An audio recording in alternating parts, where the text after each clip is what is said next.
This episode of Watch Out for Fireballs is brought to you by our patrons, specifically one patron, Jack.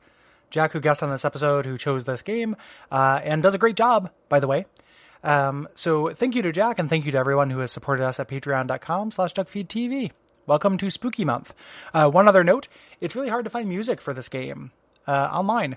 So I included some music that I found. I also included part of the trailer from E3 that has some kind of voice work in it, and I thought it was kind of cool. So I included that instead of the opening music, and then included a song later, but not tons of music in this episode because it's not readily available. But yeah, enjoy. Thank you.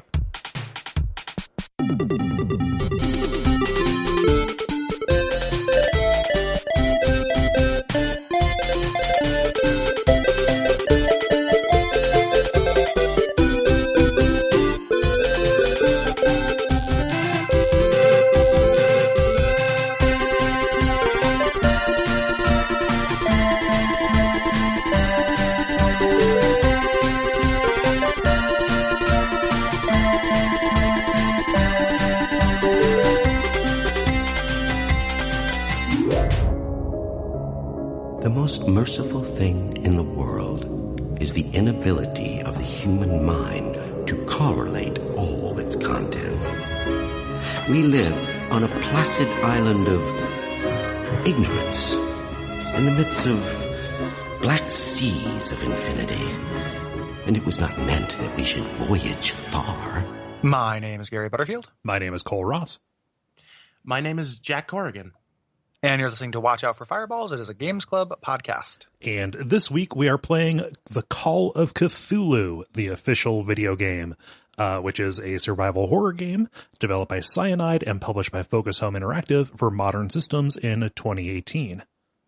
And as you heard, we are joined by Jack. Welcome, Jack.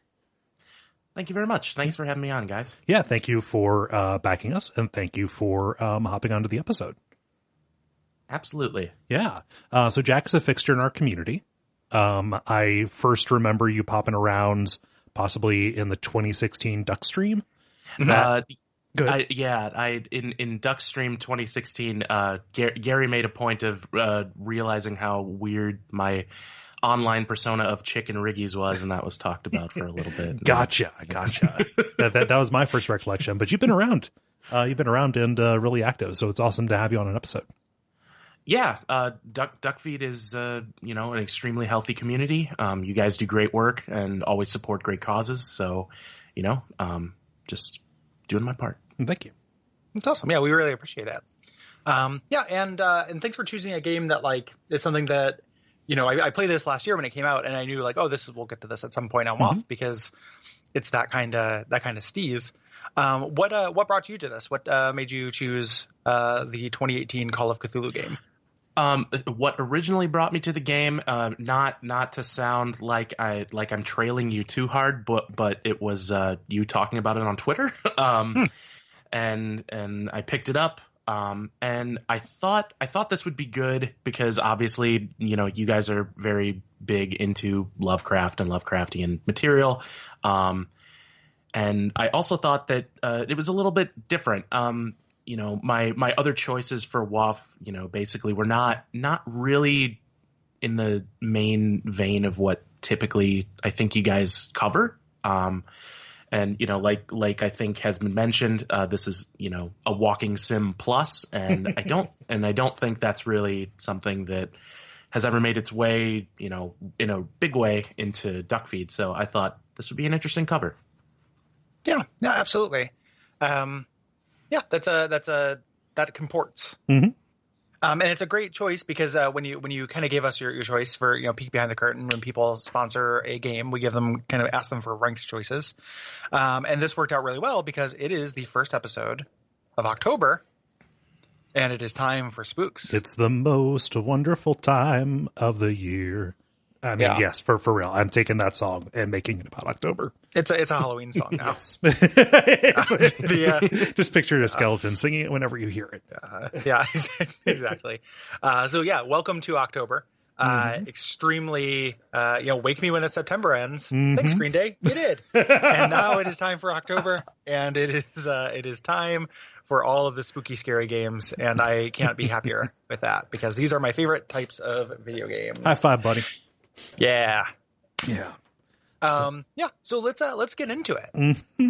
So this game, one of the things that drew me to it, and one of the things I think is really interesting, is that this is kind of, I mean, it's pretty loose, but it is an adaptation of the Call of Cthulhu tabletop game, which is my favorite tabletop game system. And it's pretty loose. It's an original story. It's not based on any modules or anything. And you play in this game as a detective, Edward Pierce, and you're hired by a father to investigate the suspicious death of his daughter, who is an artist, in the backwater island of Darkwater. Welcome to Evil Tree Forest. It's hitting so many, like, you could call them cliches, but like it is hitting so many of the notes that you would expect from a game called Call of Cthulhu, or that is based in the mythos, down to that name, Edward Pierce. The fact that he is a shell-shocked veteran of the First World War, who is an alcoholic and an addict. Like, there we go. Cool. We're hitting it. Every single one of them. It's kind of weird how Call of Cthulhu ends up being the premier place for World War I stuff. Well, yeah. Like, World War I never gets talked about, even though it's kind of a big deal. Oh, yeah. And I only really hear about it in Call of Cthulhu. Mm-hmm. Well, World War I has kind of become this topic that people, because you don't talk about it anymore, it's become kind of the unknown. So, it comports with Lovecraftian mythos in that it is also about the horrors of things that you don't know about. Yeah. Yeah. Well, it was like a horrific event, right? Like, it's the first one. Like, it is an it's very disrespectful to veterans to call a war Lovecraftian, but like, it was like a really big, both world wars had that kind of sense of scale that you cannot wrap your mind around. Yeah. Specifically World War I was something that changed humanity in a really large way. Yeah. And of course, World War II as well. Well, of course, yes. We can't forget World War III coming soon, baby. Right around the corner. But yeah, this is a first-person adventure game. We refer to it as a walking sim. We don't really use that pejoratively here. At least I don't. But yeah, it's a first-person adventure game, primarily, going from chapter to chapter, going to new locations, talking to people, and advancing the story. This fits as a Call of Cthulhu tabletop adaptation because no real combat. It is about investigating. It is about having stuff uncovered. Yeah. One of the things that is one of the things I really love about this game, like, I think in the grand scheme of explicitly Cthulhuid games, I still think I kind of like Dark Corners of the Earth a little bit better, but this matches the rhythms of the tabletop game really well, even if it doesn't do the mechanics. So like the kind of going from space to space, just walking around looking at things is a lot of what that game is. Like, this game has a spot hidden system, which we'll talk about, that basically is the tabletop game. Yeah. In a lot of ways. Yeah. And the way they model, interactions between characters and NPCs run by the DM is that they have a Mass Effect-like dialogue choice system where certain options that will either reveal information or get you what you want are hidden behind skill checks. Mm-hmm. Yeah. Or like, New Vegas, or like any, any number of role-playing games. I refer to Mass Effect specifically because it is the wheel. It is the dialogue wheel kind of thing. Yeah, they're set in a wheel. Yeah. Those skill checks are the kind of RPG element of this game, even though calling it an RPG, having played the game twice now, doesn't make a really big difference. Like, that was the kind of thing that made it unlocked for me. Like, this is actually much more of a hallway kind of story game, is through these character points. And then you complete encounters and puzzles. You get character points and you put them into your skills. Right. And these are like, so things like investigation, which is going to include like lockpicking, things like that. Like, they broadened a lot of them. Spot hidden, which is really interesting. I want to camp out on that for a moment when we, at some point. Yeah. Strength, psychology, and eloquence. Right. And then you have two special skills, medicine and occult, that are developed by just kind of reading things out in the world, which encourages exploration. Those tend to be pinned to really important interactions, especially occult later on as stuff begins to go off the rails, as they tend to do. Spot hidden really is pretty interesting, and I would like to hear you explain it for them, Gary.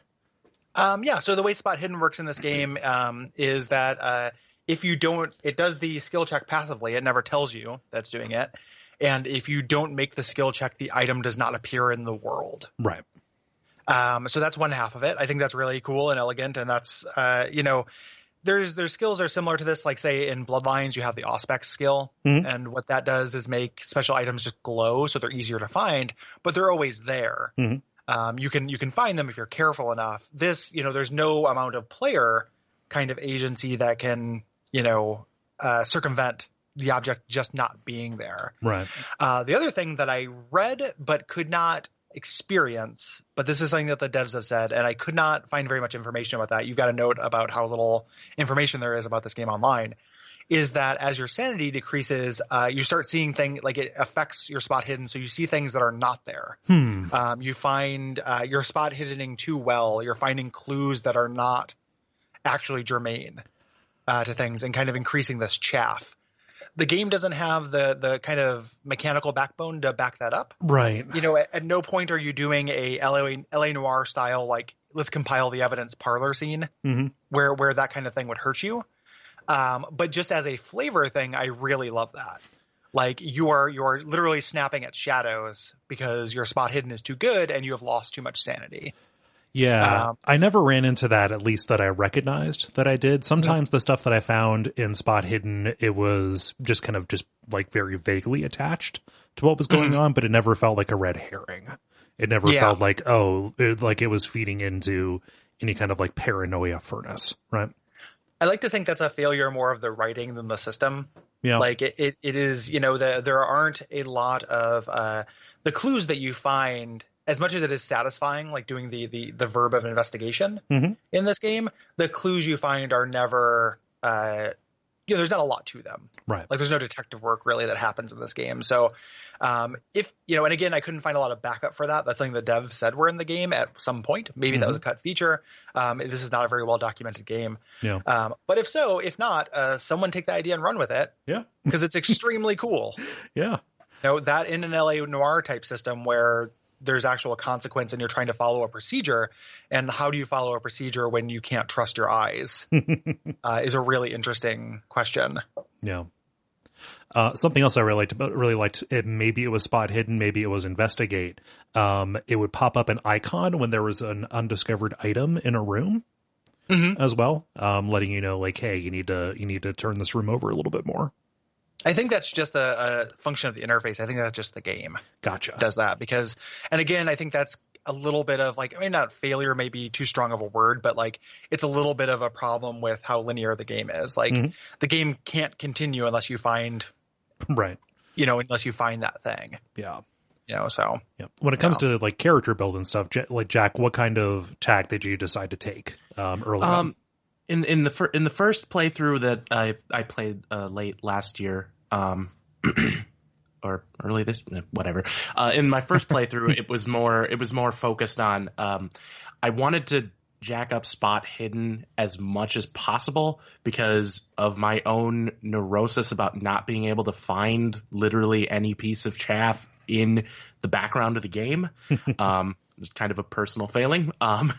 In the second playthrough, I kind of opted more to get investigation up as high as possible first, and then psychology, and then after that eloquence. I'm not a strong boy, so strength kind of went by the wayside in both playthroughs. Strength is a really strange skill in this, insofar as there is no combat, with a couple of exceptions that we'll talk about. It seems mostly to test intimidation. Yeah, right? Yeah, it's definitely a dump stat. Yeah, more than anything else, it is clearly the least interesting and least useful of the stats. The other interesting thing too, just playing in the stats, is occult and medicine. Those two things you can't gain traditionally. You can put points into them at the beginning of the game. Yeah, so you can kind of determine your background, but you can't grow that way. So, so there's a little bit of kind of sanity system in this as well. So choices will be affected by that. This is usual kind of Call of Cthulhu sanity stuff, like drinking, reading ancient books, looking at things. There are a lot of plot mandatory sanity hits that you have to take, which is true to the spirit of things.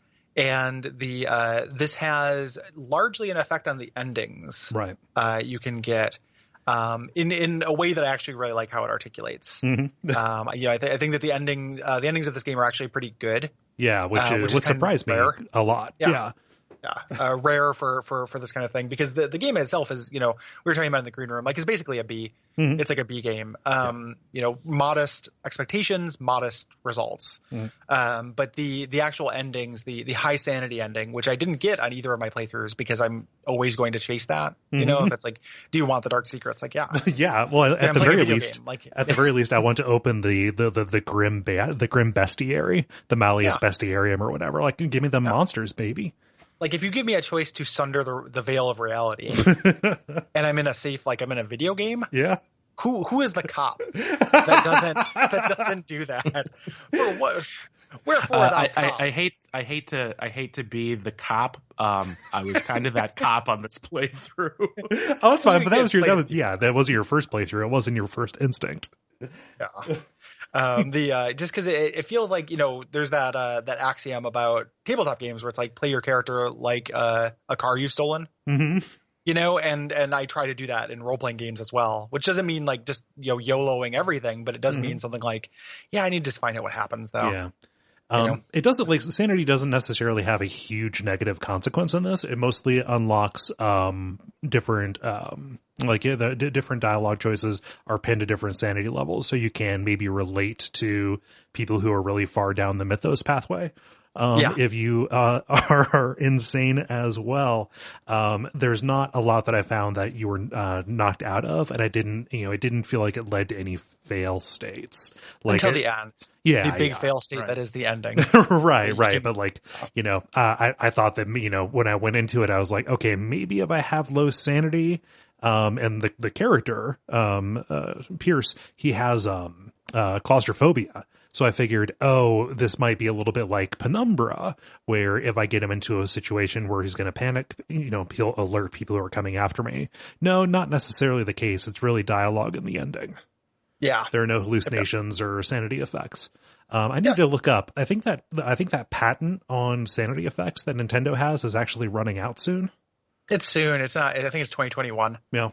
There's a conversation about it in the Slack recently, and it just irritated me because that patent is so shitty and hateful. Yep. It's a thing. So, hate that patent. Yeah. And also, no one follows it because there have definitely been games that have had sanity effects. Amnesia, it is a sanity effect that, like, you respond. The specific wording in the patent is that the player can do things to ameliorate it. Mm-hmm.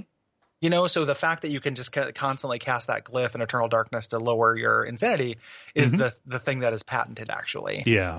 So it's the whole thing is a little bit of a video game urban legend when you actually read the document. So, So there's a little bit. So what we're kind of dancing around with this skill stuff is that it doesn't make a big difference. Right. Like, there's a little bit of variability, a little bit of choice, but the game is really setting down for a story. Yeah. When you're not just talking to people and kind of exploring the story through dialogue, you're doing it through the environments, kind of searching them. And then the other kind of gimmick to this game, which are reconstructions. Yeah. Which are a kind of flashback detective mode kind of thing, where you assemble clues and figure out what happened. Yeah. It is a combination of like detective vision and that one chapter of The Witcher 3 Hearts of Stone. Yeah. Where you see the still figures kind of interacting mid or posing mid incident. Mm-hmm. Yeah. As we've alluded to, there's really no combat in the game. It shows up in 2 chapters and it's really bad. Yeah. Very bad. Yeah. It's very silly. Like it's the one where you're shooting things. I just think is kind of a waste. Like, I don't think it's really bad combat, but it's just kind of perfunctory. Like, it reminds me of an arcade sequence from an old adventure game or something. Mm-hmm. That's a good comparison. Yeah. The other ones where it is chase kind of based, like non-combat, but kind of running around, those I have some affection for. Yeah. I think are kind of good. I'm specifically referring to the shooting as the combat. The chases are good and fine. But yeah, just like it is baffling to me that you have a first person game, and it is a crazy like icon based auto aim kind of deal. Yeah. The way that it goes. Weird. Yeah. just a very strange choice. Yeah. It's it's not hard. Mm-hmm. It's not a roadblock. It's actually too easy is the problem. So you just kind of scoot through. I feel like not only is it too easy, but it also interrupts the flavor of the game. You know, given that the placement of, you know, the infamous combat, you know, sequence that you have to walk through, it seems like it completely subverts the expectations that you've been dealing with in the previous two times where you've had to either, you know, elude a monster or use stealth or both. Yeah. And then it's just, oh, here, have a gun. This is a first person game. Here you go. Yeah. Where was this gun before? Yeah. Like, why did I just allow myself to be shook down by the crime boss? Yeah. Why did I not try shooting the dimensional shambler? You know, what kind of miraculous paradise is this where there's only one gun on the island? Can you imagine Gun Island? One gun island. The One Gun Island, like the reality show that is One Gun Island. Yeah. What a on nightmare. NRA TV. I thought about before, like, if you could travel back in time and you traveled back to, you know, a pre-gun era with like 200 bullets, you could essentially be a superhero. Sure. You know? Yeah. Like you'd be like a dragon. Like you'd be something to be feared. Yeah. You know? So this that's kind of is One my Gun Island. boomstick. Exactly. Yeah. Exactly. Exactly. You got yourself an Army of Darkness kind of situation there going on. No. Yeah. The combat for me, not to dwell on this, the problem was the jank got me killed a lot. Because I don't know about you guys, I played this on PS4. And the aiming I did as well. It just led to me, you know, pointing directly at somebody, firing, they would miss and they would, you know, overtake me. And that was a real bummer. More of an annoyance than anything. I got past it, but. Yeah. I might be, you know, I played on PC, so I maybe didn't have that problem. You know, like, to me, the issue with the combat scenes where they were basically perfunctory. No, so you're better than me. Well, my method of gaming is better than your method of gaming. Okay, gotcha. Oh, so dear. which reflects on me as a person. So yes, it's just a couple steps to get there. Okay. Yeah. So this is a loose adaptation of the Call of Cthulhu tabletop system, not necessarily the short story, The Call of Cthulhu. You know, so you've got some elements of the horror at the museum. You've got, you know, like it takes place in this insular island community. So there's a little bit of Shadow over Innsmouth, kind of a big hodgepodge. It is 100% a melange of kind of Lovecraft's greatest hits. Yeah. And one of the things that's interesting about this that is just, you know, worth talking about anytime you talk about something that Lovecraft did is like, you know, we've talked about before on Dispatches, like whether it is a moral imperative if you're going to make something with Lovecraft in the title to make it be about his racism. You know, and I don't think that either of us come down on the side that is a moral imperative. Yeah, I think you do have a responsibility not to recreate that racism, and the game doesn't really do it. Right. I was expecting this to have a lot more Shadow over Innsmouth. For people who don't know, Shadow over Innsmouth is an insular town where people have been interbreeding with fish monsters. It is a thinly veiled metaphor for miscegenation in general because Lovecraft was a racist. In this, there's no interbreeding. No. Like, spoiler, like it gives you all of the Innsmouth, you know, kind of flavor, but no Innsmouth stuff has happened or will happen in this. Right. There is body horror and there is transformation and things like that, but it is the result of a dark communion as opposed to anything regarding, you know, anything that would be a metaphor for something that is, you know, charged in the real world. Yeah. It's just a bunch of white cultists who made a Faustian bargain. Right. Like it is, you know, in that, for my standards, everyone can set their own standards, but for my standards, not being racist and then playing with the ideas that Lovecraft does that are not racist and are actually very good, like clears my bar. Yeah. You know, but everyone's got their own bar. It's just worth pointing out. So there's a lot of Shadow over Innsmouth in this. There's quite a bit of the horror at the museum in this, which is interesting because that's not a super popular story. And there is a decent amount of the actual Call of Cthulhu in this. So kind of a real melange. So one of the things that when I started playing this game that I didn't know kind of where the story was going to go because I had heard that it was sort of its own thing and not a direct adaptation. Is there is a character in this game who at first read to me as having pretty much the Innsmouth look, but they didn't really go anywhere with it, and then obviously it went away. But my first instinct was spoiler alert, it was Officer Bradley. My first instinct when I saw him was, this guy basically has the Innsmouth look going on. Yeah, my first instinct when I saw him, it was that he just took a cup full of teeth and then swished them around in his mouth, and like half of them stuck. Like that's just, I think that there's we'll talk about the production and graphics of this, but it's extremely modest, and some of these models are really ugly. Some of them are fine. Some of them are extremely ugly, and Bradley looks like such a monster. Yep. And it's not on purpose. He's just a guy. He's just an extremely homely man who has too many teeth. You got too many teeth, Bradley. You can't just go to the dentist and say, "Give me all you got." Give me shark dentures. Yeah. Like, no, I'm driving. I'm moving down for 20. I don't understand what happened to his face. And I think that, the most charitable intentional read I can give is what you're saying, Jack, is that's an intentional swerve to make you think that maybe people are interbreeding with fish people in this. But there's no miscegenation plot in this. Right. No, it is a deeply unsexual game. Right. And it's, he's just really, and nobody else looks as bad as he does. Yeah, it's pretty amazing. He's just an ugly motherfucker. I think part of it too, like no offense to ugly motherfuckers out there. It's fine to listen, ugly motherfucker Americans. Yeah, we value and respect you. Yeah, you should not be made to feel lesser. We're talking about a fictional character. I think the in universe justification for a little bit of his homeliness is the fact that he is a victim of Cat. He's got the Glasgow smile going on. He got jokered by her. Yeah. But that mostly healed. I don't know that I got an Innsmouth kind of vibe out of him, but between his character model and his vocal performance, there definitely is something that's like not that great about him, but he ends up kind of being the most solid bro. Yeah. I actually really like him as a character in this. Like he's a really sympathetic victim. Mm-hmm. I don't want to camp out on how ugly Bradley is, but when you see him later in the game without his hat, oh boy. Like, put it back on. Take him off the glass. So this initial announcement for this game, was in the pipeline for a very long time. It was made in 2014 with Frogware.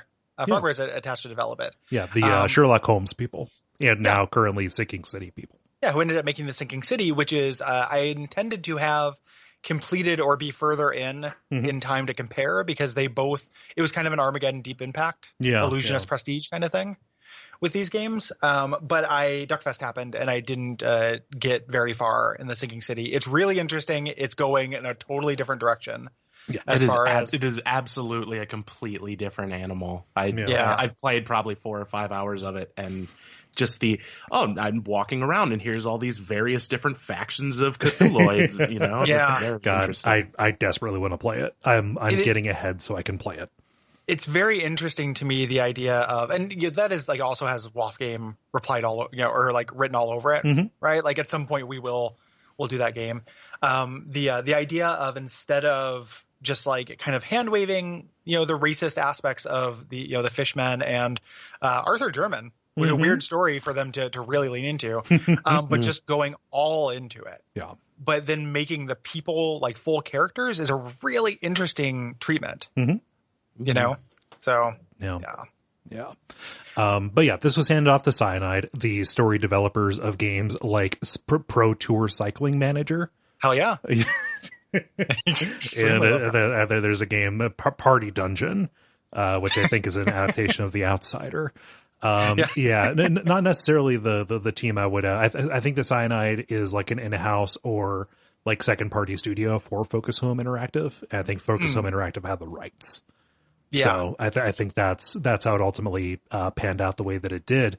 Like that. Well, they also sorry, Cole. I just needed to double check, because they've also done stuff that is more in this wheelhouse, right? These are the people who did the Styx games, which are also like stealth games. Oh wait. Oh yeah. There we go. Yeah. That is possible. Yeah. So it is like they did.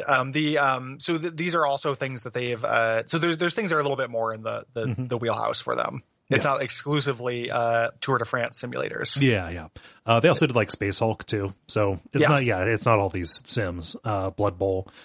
Weird that they did Blood Bowl as well. So like just this team that makes tabletop game adaptations too. They're going to be in conglomeration with or something. They're supposed to be working with on the werewolf game, the Werewolf the Apocalypse game, which is Earthblood. So they're definitely doing some tabletop kind of jazz. Mm-hmm. So, and those 6 games are actually like not bad. Those are pretty fun actually.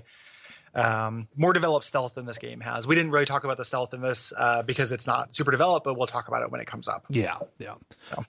Not much really is out there about this game. The interviews that you can look up are pretty hilarious because the developers, Johnny Tightlips, I'm not telling you nothing. Very short answers, very incomplete information, very misleading information, and interviewers who straight up just like ask the wrong question or state something wrong about the game, and then the developer just says, no, it's not like that. This is an open world game, huh? No, it is not open world. This is a linear story. It was one of them that I saw, like, oh, why'd you print that? Yeah. And kind of consequently, this is a modest game on all around. So it got a budget release, got middling reviews, pretty mediocre sales, and is mediocre plus as a game. Like it's getting a little bit ahead to kind of final evaluations and stuff. But like I enjoyed this game. I had a lot of fun with it. The second time, it was all right. Like I liked it a little bit more because I tempered my expectations a little bit. I think it is the kind of thing that is good if you go into it with a really, really solid set of what you're going to get into. Yeah. With it, which is a narrative that is actually like pretty decent. Gameplay that moves along at an okay clip, not outstanding, and it's not super scary. Yeah. I was definitely expecting a more horrific game. And next week we're doing Shattered Memories, which I also don't think is scary. So we are going for 2 for 2 on non-scary games for October, which is a kind of an odd choice. Yeah. You don't find the idea of a psychologist's office scary? I do think that he is kind of uncommonly sex focused in a way that is somehow 1,000 times grosser with the reveal. Like that was the actual horror of the reveal. It wasn't, because I kind of predicted it a little bit early on, but then by the time I predicted about it, he was like really being super skeevy. And I was like, oh, surely it's not because he's being such a fucking sex pest. And then it's like, nope, it's just what if there was a perverted psychologist, the game. Like, Jesus Christ, get off my Doc. Like, this fucking sucks, But anyway, that's a little preview for next week. So let's get into it. Yeah. Starting us here with chapter 1 of 14, which of course is going to have to begin in the cluttered office of a failing private eye. Yeah. It sucks that private eyes really all they actually do in real life is try to stop people from getting workman's comp. because they used to be cool in the 20s, and now it's just like they're just like absolutely oppressors. Like, someday we'll get the Eddie Valiant game we deserve. Yeah. Yeah, but he's asleep, and of course he's going to have a dream as well. And we get to see the underwater caves full of, half eaten, half destroyed, rotting sharks and other creatures. This is our kind of movement tutorial as we are being guided by this deep disembodied voice. Yep. And this is telling us about our destiny. Mm-hmm.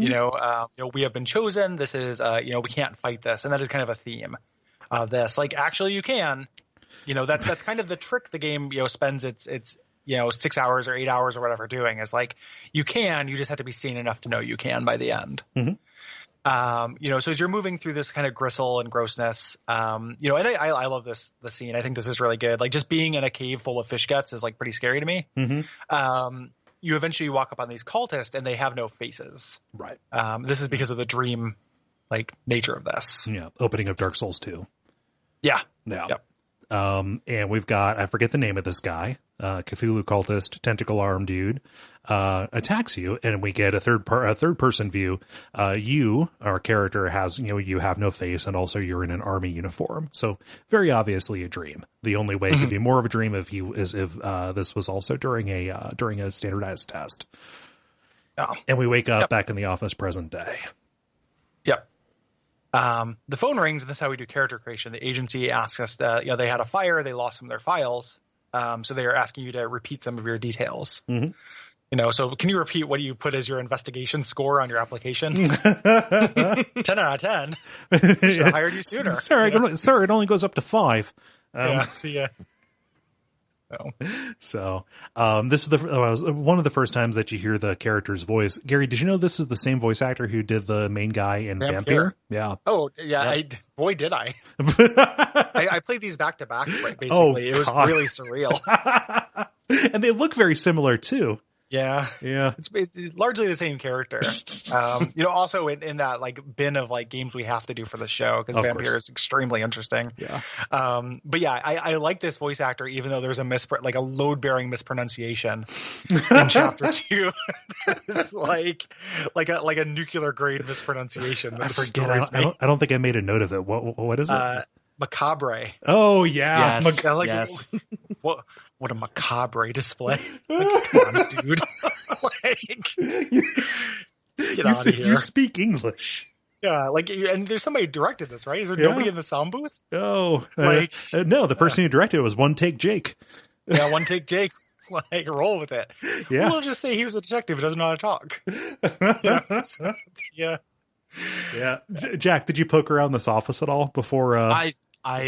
I have, like I said, I have that personal failing where I have to look at every piece of chaff out in the room. Yes, I checked out the old solved cases and the resolved cases, all the other little doodads that were hanging out there. Yes. Yeah. All of his whole library that is just the curriculum if you were training to be a Call of Cthulhu protagonist. Yeah. I actually was interesting that. Because it's funny.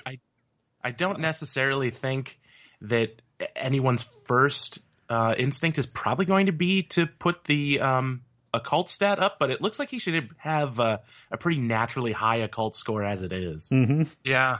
If you could just read all of those. Yeah. I think this is the genre where it makes the most sense to just absolutely be a completist and look at everything, because it's a game where all of the joys you're going to get are from looking at things. Mm-hmm. It's looking at things in the game, walking. It's your primary verb. Sense. Totally. You look and comment. Yeah. Yeah. So basically we're given an ultimatum. You need to take a case or else you're going to, lose the contract.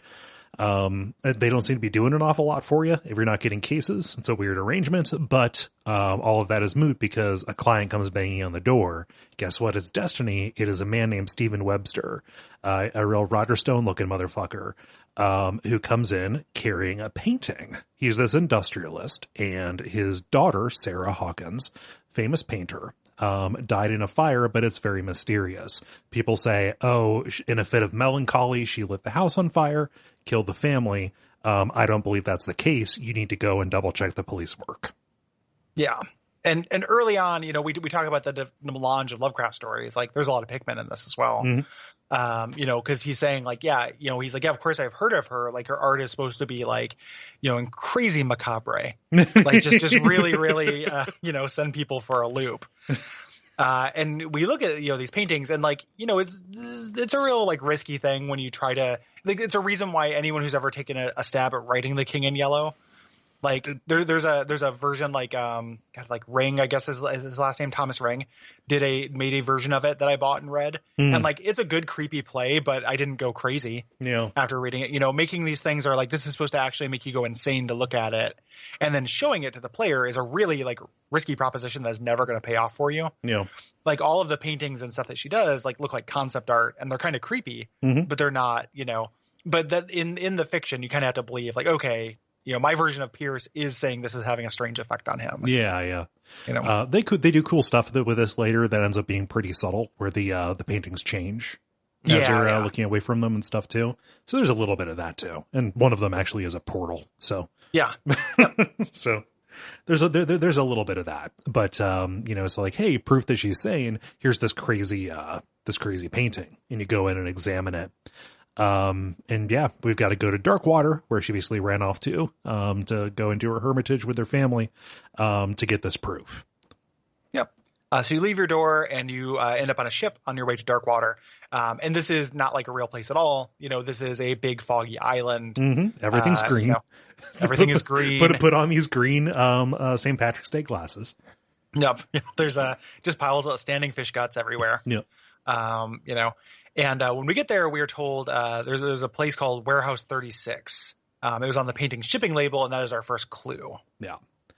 And the ship that we're on is piloted by this Captain Fitzroy, who's this really imposing character who seems, kind of cult leadery to me. Mm-hmm. I love his voice. Yes. It's very Brian Doyle Murray to me. And he also is a solid bro. Yeah. Like, he does seem kind of like cult leadery, but he's also very kind and cooperative, which I really love. So he says, hey, check out down the bar. There's a bar called the Stranded Whale. Also, come find me at the harbor office. I'm the harbor master. Yeah. And we see up at the left, there's kind of a hullabaloo happening because a mutilated whale. Okay. Beluga is a type of whale, right? Like you could have done a little bit better. Yeah. Hullabaloo. So there's a mutilated whale that has washed up on the beach. Yeah. And the cops want to kick it back in the water, and the sailors are like, no, leave it here. Like we want to live in rut and filth. Let the oil spread down the gutters, please. Yeah. I think it stands a little bit to reason of like, why would you put it back into the ocean? Whatever ate it is just going to come back. Yeah. So.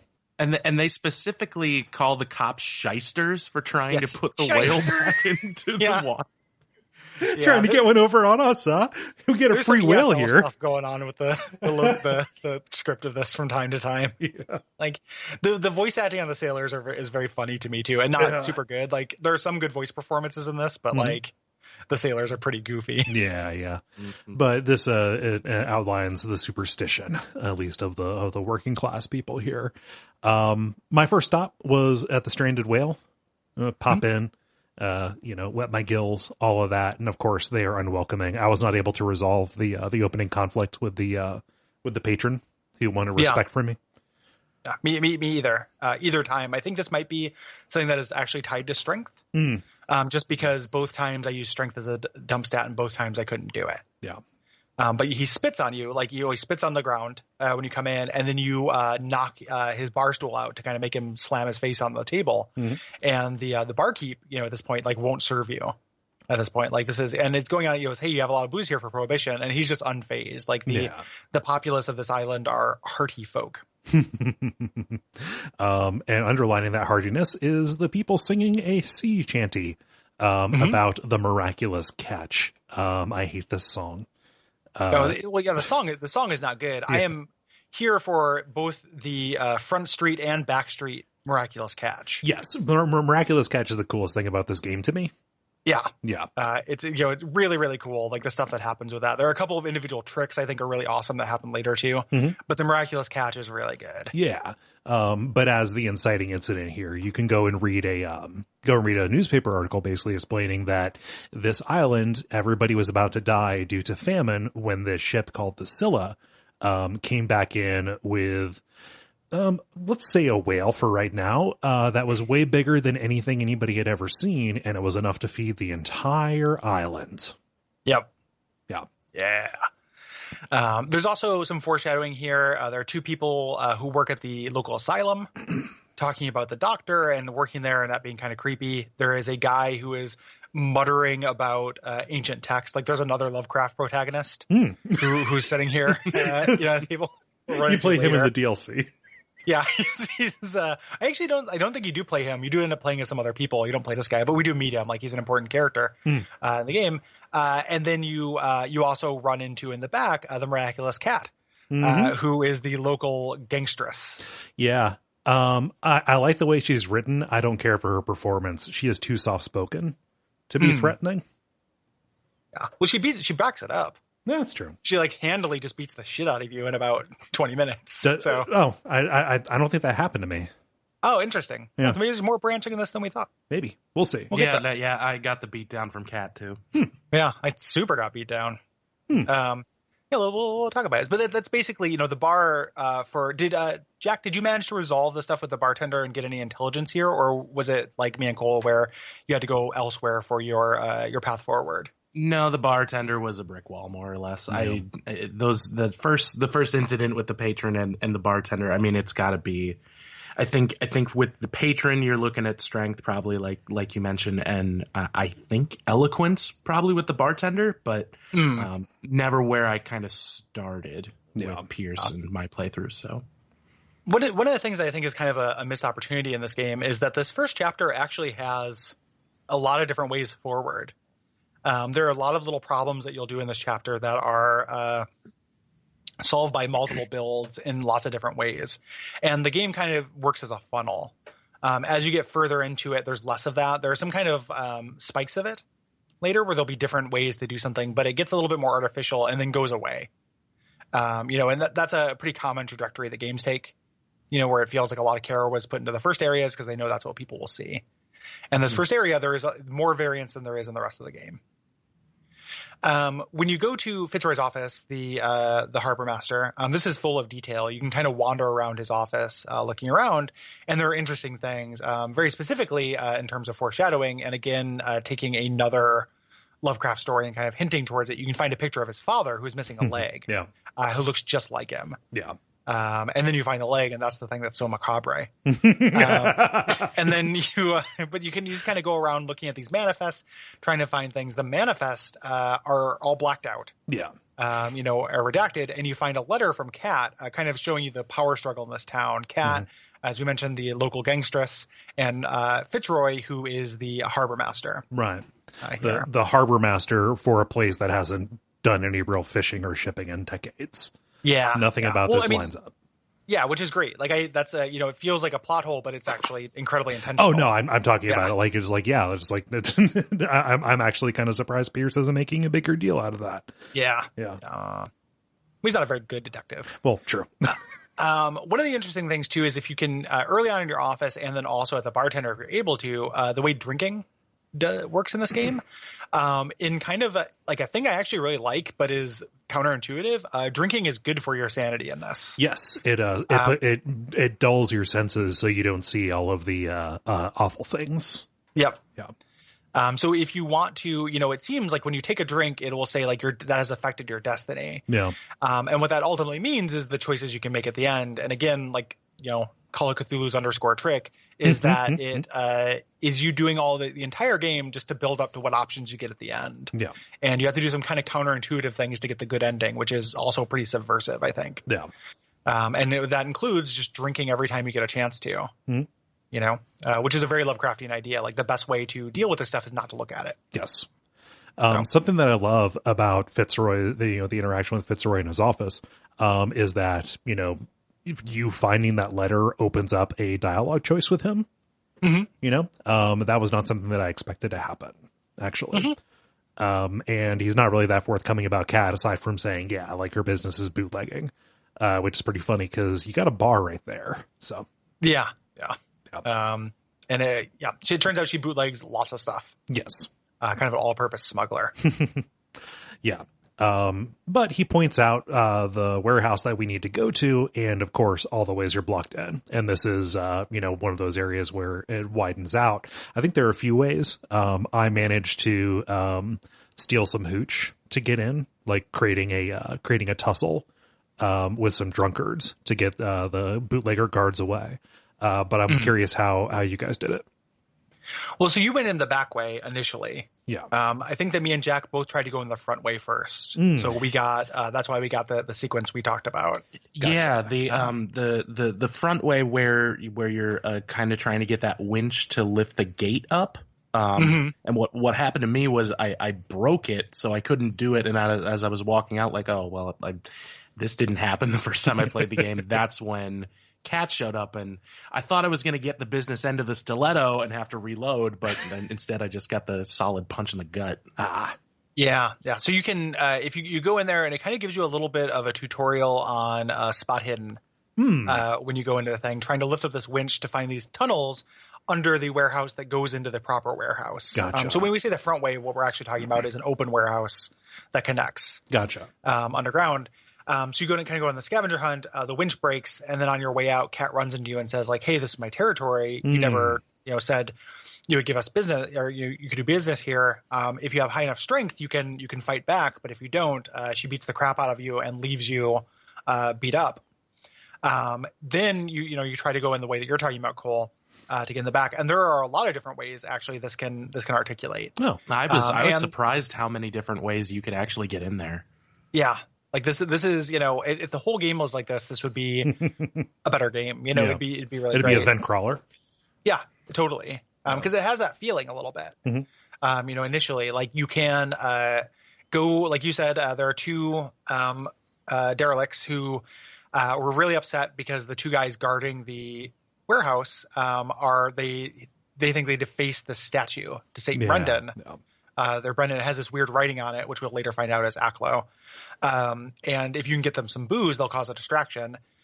You can go and eavesdrop on the guards before talking to them when they don't know that you're trying to get in, and they will let loose like some information that allows you to talk your way past them. Mm-hmm. And then ultimately, the default option so the game doesn't make you stuck is you can go and talk to Kat and say, listen, you already beat the crap out of me. I'm not going to do anything in there. You just need to let me look at it. And she says, fine, but you'll owe me a favor and I get to come with you. And then she comes in and watches you do the investigation. It changes some dialogue. She never actually calls in that favor though. Gotcha. Threat. Yeah. I was curious if that was going to affect something later. When you said there was a favor, for me it just ended up being an investigation check to crack to pop the lock on a shack and bring a bottle of booze to some folks sleeping in an overturned rowboat. You can also get the booze from the bartender if you didn't piss off the bartender. So there's actually like a lot of ways to do this initially, which is pretty cool. Yeah, that rules. Yeah. But you get inside. It's kind of weird that everybody is protecting it so much because there's not really anything there. You can do your first crime scene recreation. Looking around here, looking for details. There's a broken mirror, some bloody bandages. There is a Sarah Hawkins painting that is here, another piece of concept art, and a picture of the Hawkins family. So nothing really, huge, just some details about Hawkins herself and her clan. Yeah. What do you guys think about these? I generally like these reconstructions. They're very linear and there's only one way to do them. But I do like that the way that they articulate, like it taking these things that are permanent fixtures, like the way they are now, and then filling in how they got there, through these kind of ghost images. I thought they were pretty interesting. I was really stoked the first time I saw this particular one. And then as you got into the mansion later and the other ones that you had to do kind of had a little bit less enthusiasm for those because it just kind of, again, seemed like sort of a different sort of hallway. Yeah. There's not a lot of nonlinearity, even though these are the scene for the other, like there's two big tricks this game does I want to talk about, and this is the scene of one of those. Yeah, I was going to talk about that. I generally think these are fine. The one that you do in like chapter 12 or whatever it is. Yeah, that's great. Yeah, I love that. That's very cool. good. Yeah. So as you're doing this, Officer Bradley pops up. We've talked to him before because we stopped people from calling him a shyster. And he catches you snooping, pulls his gun on you, and you talk him down. You ask about the painting. He talks about it came from the Hawkins mansion, and you're like, well, we need to investigate that. Like, let's team up. And we find out that Bradley had a personal connection to that family. Like, he cared about them. He was friends with them. Yeah. Yeah. And Bradley's solid. He's a caring dude. Yep. As we are, leaving this thing, Kat runs onto us, kind of threatens us, and that's when we find out that Kat has Joker smiled Bradley. Yes. Tore him up. Mm-hmm. Yep. So. Taking us to chapter 3, the Hawkins mansion, appropriately spooky. It is not burned down, contrary to the intelligence that we got. Yeah, for a place where there was a tragic fire, it is surprisingly intact. Yes. Very house goals. Like I want to live in this place with this garden full of weeping angel statues and a personal graveyard. Yeah. And everything like that. Yeah. This is all great. There don't even need to be bodies in it. No, I just no, want the graves. just go to a Spirit Halloween and get a few, get a placeholder. Yeah. Yes. Give me a supermarket sweep, like a $4,000 supermarket sweep at Spirit Halloween and an old house, and I will be happy. No, I idly browse around on Zillow looking for properties that have a big, huge HHF, a haunted house factor. Yeah. Yeah, I know, just fun to do. Look for creepy old places. That would I be need way something more with upkeep. secret passage. Yes. Like so badly. They're so fucking expensive to put in, man. It can just go to a bathroom. Like a private toilet. Yeah. Toilet for money. A private toilet. A toilet for money. That's all I want in life. Yes. The simple man. I'm a simple man. I just need a solid gold rocket car and a private toilet. When you get out of the car, Bradley starts talking with this other character, Silas Winchester, who's the mansion's caretaker. And he says, he's like, do you want me to come with you or not? And you can either, at this point, I didn't know totally whether to trust Bradley. I didn't know he was a solid bro. So it's kind of interesting because I was operating fully under Innsmouth thoughts. Like, oh, this guy's a cultist. Yeah. He's got a mouthful of teeth and he lives on Darkwater Island. Of course, he's a cultist. So the first playthrough, I didn't take him with me. And that actually has effects later. With this encounter with Silas. Yeah. I thought Silas would be more of a thing. Yeah. He never really shows up again. No, Silas goes away. Yeah. I took Bradley with me, but he got hung up on the graves. Mm-hmm. So you're over there looking at the, the baby grave and the mama grave and the daddy grave. This one is just right. Just right. But I went over to the side entrance because the front entrance was blocked off, and Silas comes out threatening you with an axe. And something that's funny about this is lying never worked for me. And it wasn't like I emphasized eloquence in my build. I think that it just is discouraging that because I think that I tried to smooth talk him or something like that, where the right answer is to say, hey, I'm an investigator and I'm working with the police. Like just treat him as if he's straight up and not a crazy man who lives in a burned down mansion. Yeah. Yeah. I think that is eloquence or psychology. I don't know which one. Yeah. On one of my 2 playthroughs, I successfully lied to him. Also, Bradley will come with you. It's like a patience thing. You have to give him time to mourn and then he will follow you, which is an interesting kind of thing. Like you can't really talk to him or shunt him to move along faster, which is usually how that would work in video games. Yeah. Push him. Yeah. Yep. So Silas, threatens with you an axe. You talk him down. You can either get the key or you can have him let you in or things like that. Once you get in, you get to walk in, with Officer Bradley, walking through and check out these different scenes of problems and kind of learn a little bit about this family. Yeah. The minute I got into the dining room and I saw the big rotting feast on the table, I just wanted to take a picture of it, send it to you, Gary. Yeah. And give me that stuff. give me that dishonored rotting fish table. Yep. But what I love, you can look at it. You can do a medical check on the meat to see what it is. I think that at this point I was not skilled enough to actually identify it. I don't know if you can, but it is not any meat that you can recognize. Yep. Something's going on with the meat, which, I was kind of mad at myself for not predicting like the actual twist of this game. Oh yeah. Like what the thing was. Yeah. Cause in retrospect, it feels very obvious, this is we find out at this scene with the strange meat that there's an argument. So we kind of get to look at that. We kind of get to know the family through this, through going through the main room where there's the fight. It's like, somebody threw a lamp at somebody who left. We go through Sarah's studio and we find out she's into the occult. We find her back room where there's a ritual circle and more of her paintings there. And we're just kind of getting an idea of this very unhappy family. There's going to be more to this as we go, but that's our initial impressions. Yeah. And then as we're exploring this, we hear a noise in the hallway. We follow it up to this attic door that has been opened. And the first time this happens, and this is, very dark corners of the earth, but is like a trope that works for me. Sarah has painted a picture of you up here. Really good. That's super spooky, trying to put role playing a little bit, putting myself in that mind space. Yeah. Very into that. It's going to keep on happening. You are very important. Remember the nightmare. Don't fight it. You're here.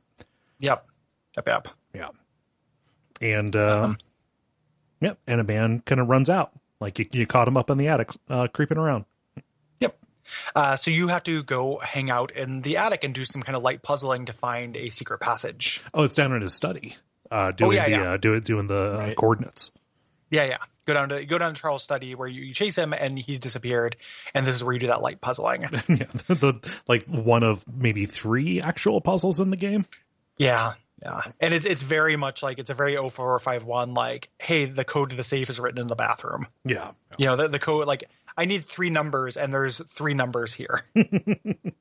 So not a whole lot to it. Yeah. But I like how the majority of those puzzles do have to deal with the Scylla and the miraculous catch. Keeping that foregrounded as much as they do is a good choice, I think. Agreed. Yeah, the coordinates on the globe are actually the place where they say the miraculous catch happened. I thought that was keeping that in mind as opposed to, it was some throwaway event that you saw about a thing about in a bar, you know. Really, when the miraculous catch isn't around, you should be asking, where is the miraculous catch? So yeah. We caught a 400-pound poochie off the coast of Darkwater. Yeah, it died on the way to its home planet, Earth. Yeah, Earth. Yeah, Darkwater.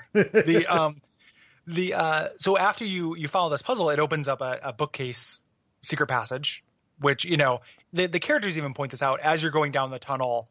Bradley goes down there with you, and he's like, "This is like something from a detective novel." Like, he knows how silly it is to have, a secret passage behind a bookshelf. But again, in kind of cool things that it does, as you're doing, you go down and down and down and down. Like, this goes really deep into the island, which is a trick. No matter how many times it's done, always works on me. Oh yeah.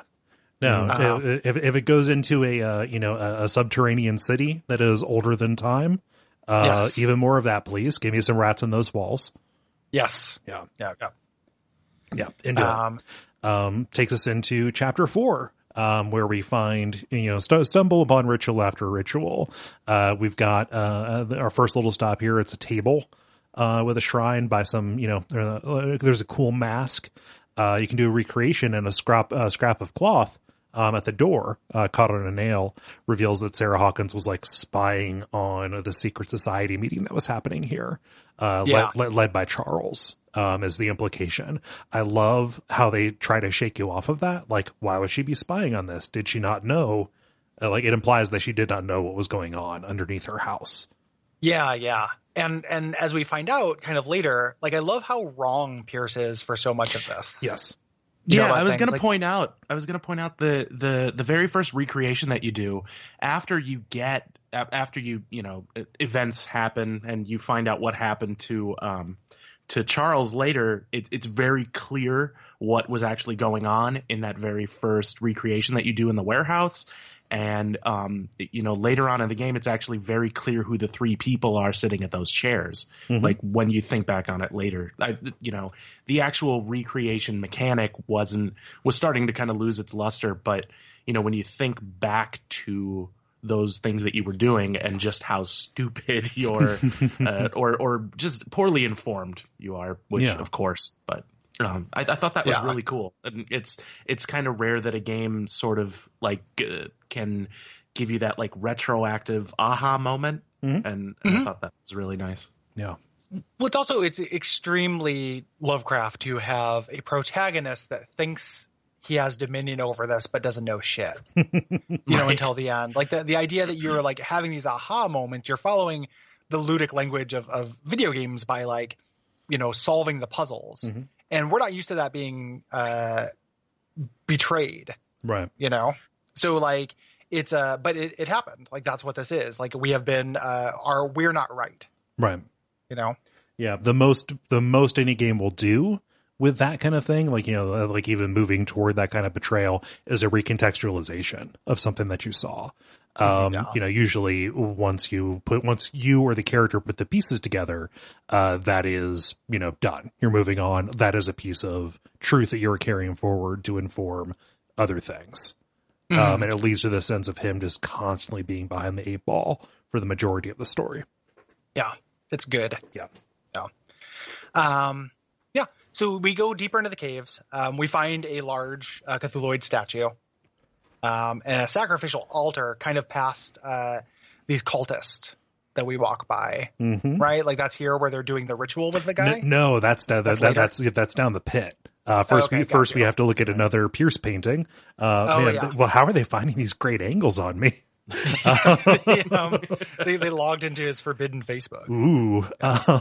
And as he is freaking out, why am I Mr. Sparkle? The masked man attacks, and Pierce, in a fit of self-preservation, decides to body slam him down a bottomless pit. Yeah. You throw him on his back and he dies because you crush him. And now we're back in the prologue. Yeah. This is where you're at. And it introduces this mechanic that isn't a mechanic. Win is a mechanic, not a mechanic, Batman. Yeah. It is panic attacks. Yeah. Where your character starts freaking out and it says you have to get away from there as soon as possible. I don't know what happens if you don't. No. My suspicion is nothing.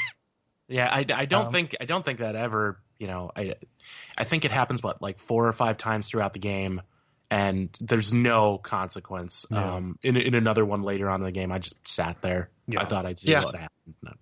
It does a good job of making you feel scared, like something bad is going to happen. Like you start breathing really heavily, the music gets scary, your heart's pumping and stuff. The screen whites out. Yeah, it looks cool, but it doesn't, you're not actually in any real danger. It just kind of tries to give you the feeling of it. Yeah, and whenever it pops up later, it's always when you're hiding from something.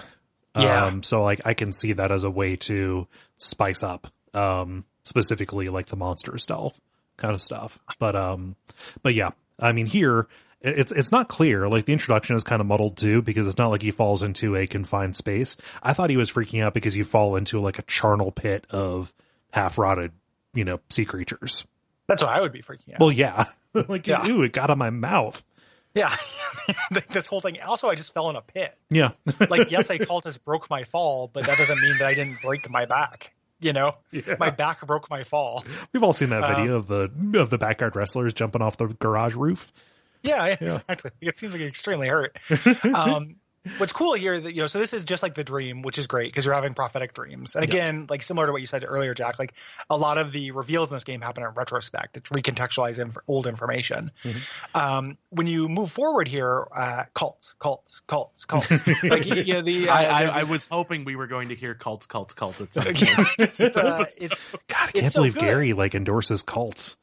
I know. I can't believe he came out full swinging for Nexium.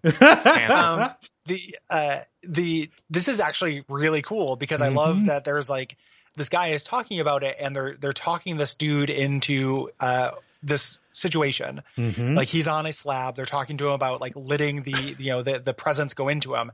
And then you go over past them while you're listening to them talk and you find all the cultists who just died from the fucking thing. Yep.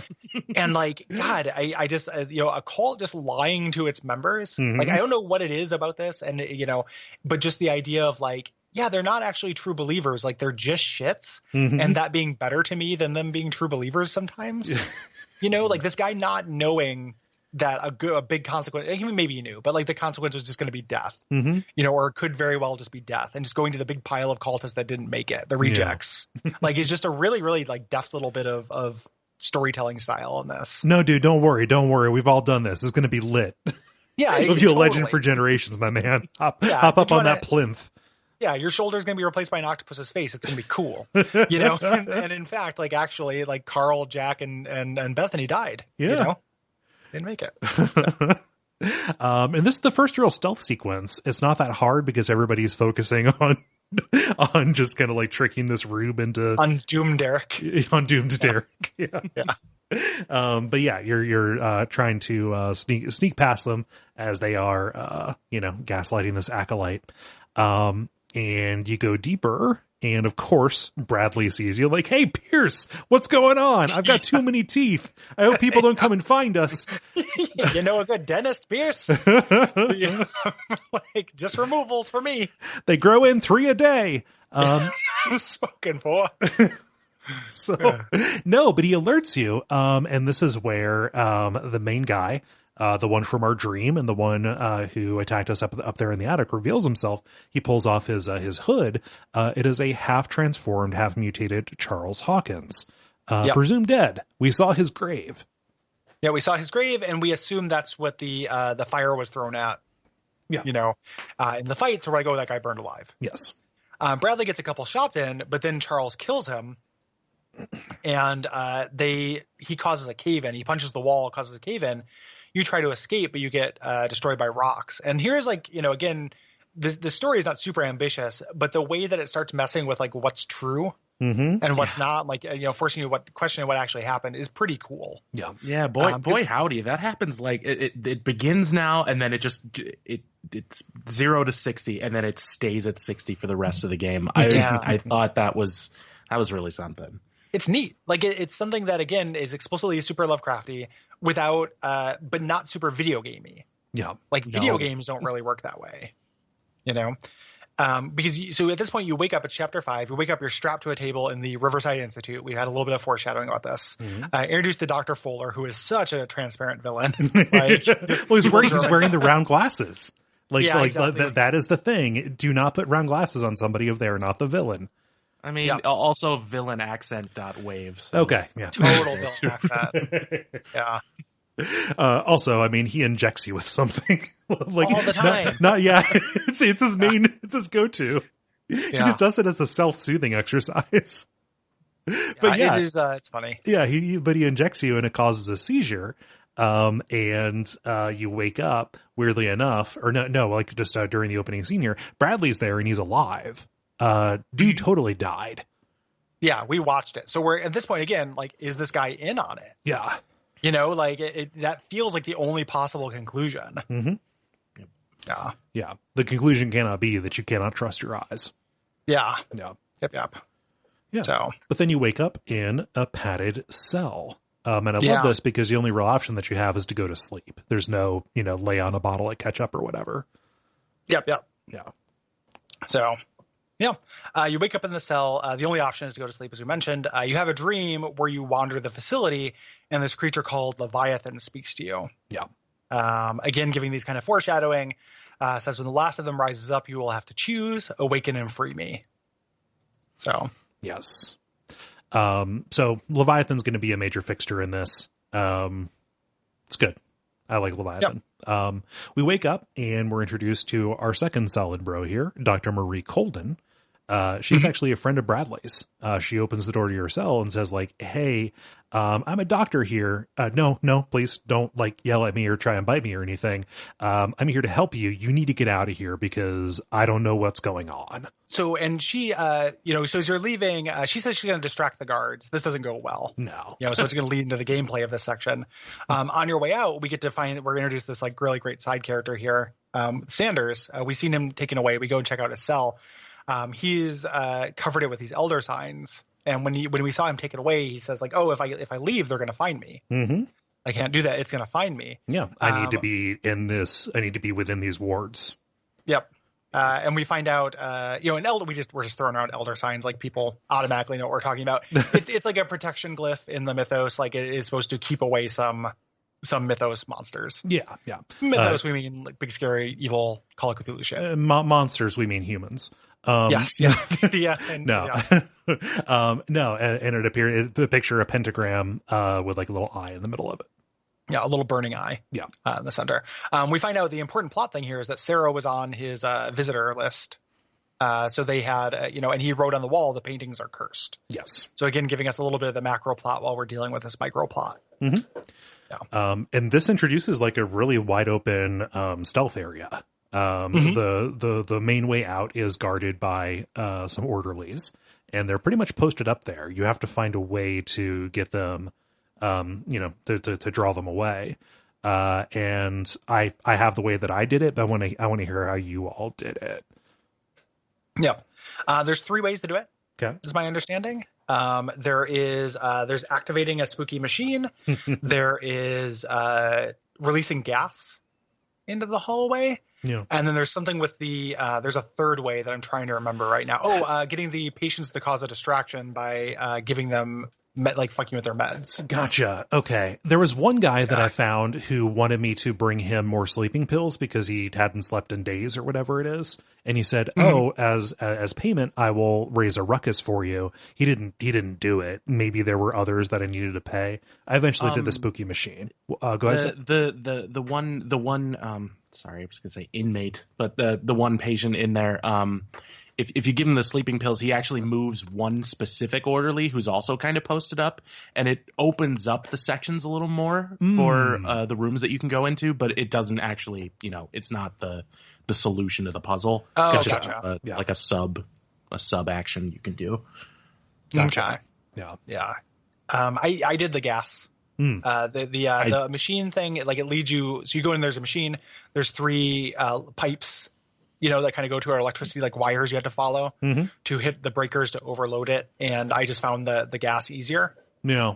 To do, which involves going into like a steam room and turning finding some valve handles, turning them and pumping it up. I couldn't find the valve handles, although I do like both of those ways are, indicative of what's going on here. Like that isn't just like, steam tunnels or whatever. No, that's like hallucinogenic gas that they are pumping in order to keep, for cult reasons. What'd you do, Jack? I also released the gas. I think the first time I played through, I believe I activated the electric death machine. And I think getting into a room or finding something might be gated behind a stat that I didn't have the second time that I played it. So it was just easier to find the 3 wheels. During that gas part, that was also the second, I believe, panic attack area where you can be crawling through toward one of the other tunnels that you need to get into to hit the valves, and that's where I just straight up just sat around and just see what happens. They're checkpoints. See what happens when I panic. Yeah. The machine that you can turn on in order to cause a distraction is actually really cool. Things that Fuller is doing, you go in and look at it. There's basically like what amounts to an electric chair that is attached to these gigantic jars that are full of electrodes and pieces of the strange meat. And the documents that you find basically imply he is trying to find a way to impart the properties of whatever that meat is into the patients. Yep. Something that we do later with Marie, says like, yeah, this is working. It's incredibly good. Pretty great. Yeah. For me, it was easy. It was easier to trace down the electric lines than to find the, maybe I failed to spot hidden kind of thing with one of the wheels. Yeah. With one of the valve handles. Yeah. Totally possible. Yeah. It is, it's interesting. Like it's cool that they give you these different ways of doing it. And, we should talk about how the stealth kind of works in this game. Yeah. This is the first time it really factors in. Yeah. There's not a lot to it. It's like, it's very, people are stupid, who you go through, they have very like predictable patrol routes. They will get a little warning marker above their head when they think they see you. Then they'll get another one where they're chasing you. And then that's basically it. Yep. And then when they chase you around a corner and throw yourself in a closet, it's really pretty rudimentary. Yeah. So I wish that there was a little bit more feedback. And I wish that, there were times where I walked around a corner and like, you're spotted, what have you. They've got the lean built into it, but it wasn't enough for me. Yeah. There's not a lot to it. What it reminds me of? Is like the kind of stealth, and actually the action sections is too, to remind me of like the kinds of stealth and action and like Telltale adventure games. Oh yeah. How every once in a while there'll be something that's like very light stealth or very light action. It's kind of like that. Yeah. So, on your way out, there's a really great scene, because we just happened to go by, we had to run away from Zoomgar. We had to duck into a room, and this is the room where Sanders, who we've been in his cell, is being tortured. Basically, he is tied down to a chair, and you go in and you're trying to be a Samaritan, like, hey, how can I help you? And you're talking in terms that don't make sense anymore. Like he's like, no, that's not going to happen. Like, that's not how this works. No. And you can kind of interview him a little bit. Like his eyes are gone. He's taken out his eyes. He looks like he's in the Black Star video. He says like Sarah Hawkins is the reason he's being pursued. Then he keeps saying destiny is chasing him. Yeah. Whatever he was trying to keep away with the elder signs is chasing him, and it catches up. But not before he says something that's really, really important, saying that, hey, she wasn't performing an invocation, she was trying to perform a revocation. Yeah. That like, the ritual that you saw, if you talk about like, hey, I saw this ritual, like, no, she was trying to get rid of this. What is this? The visitor, the shambler, you don't see him just yet. It picks him up, rips him off the table, breaks his binds, throws him against the wall, and kills him. He straight up gets Abdul al-Hazred, like just picked up by an invisible monster and torn apart. It's really good. Like the leg break happening very early is very good. Like, fuck, man. No good. Yeah. I did not expect a dimensional shambler to show up in this.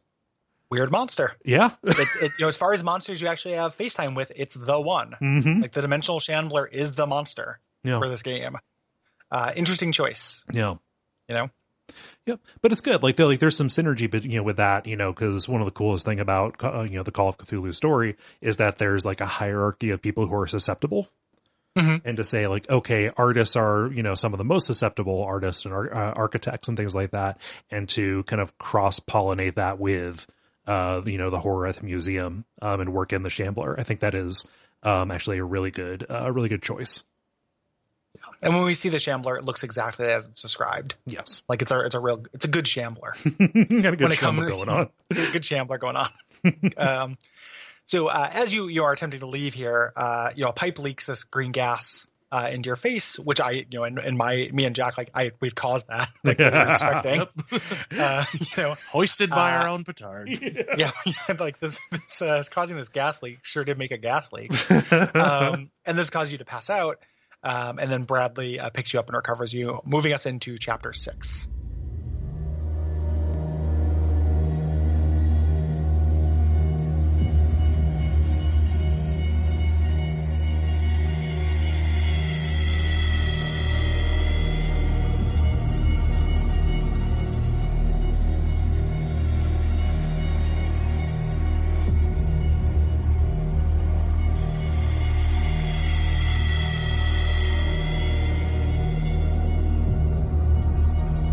So this opens up. We've got a nightmare. We are underwater, and guess what? We get a good Jurassic Park view of an eye opening. It is attached to what reads as both a squid and a whale. Mm-hmm. Yeah, it's the sequel to The Squid and the Whale. Yep. The squid or the whale. Yeah, chicken or fish? No, I mean, chicken or fish. So we see this and then we wake up. Yeah. And we are in the Hawkins mansion with Bradley, and we can challenge him and be like, "Hey, man, we saw you die." Like, and he doesn't remember anything from the tunnels. Right. So, and guess who also is here? Yeah.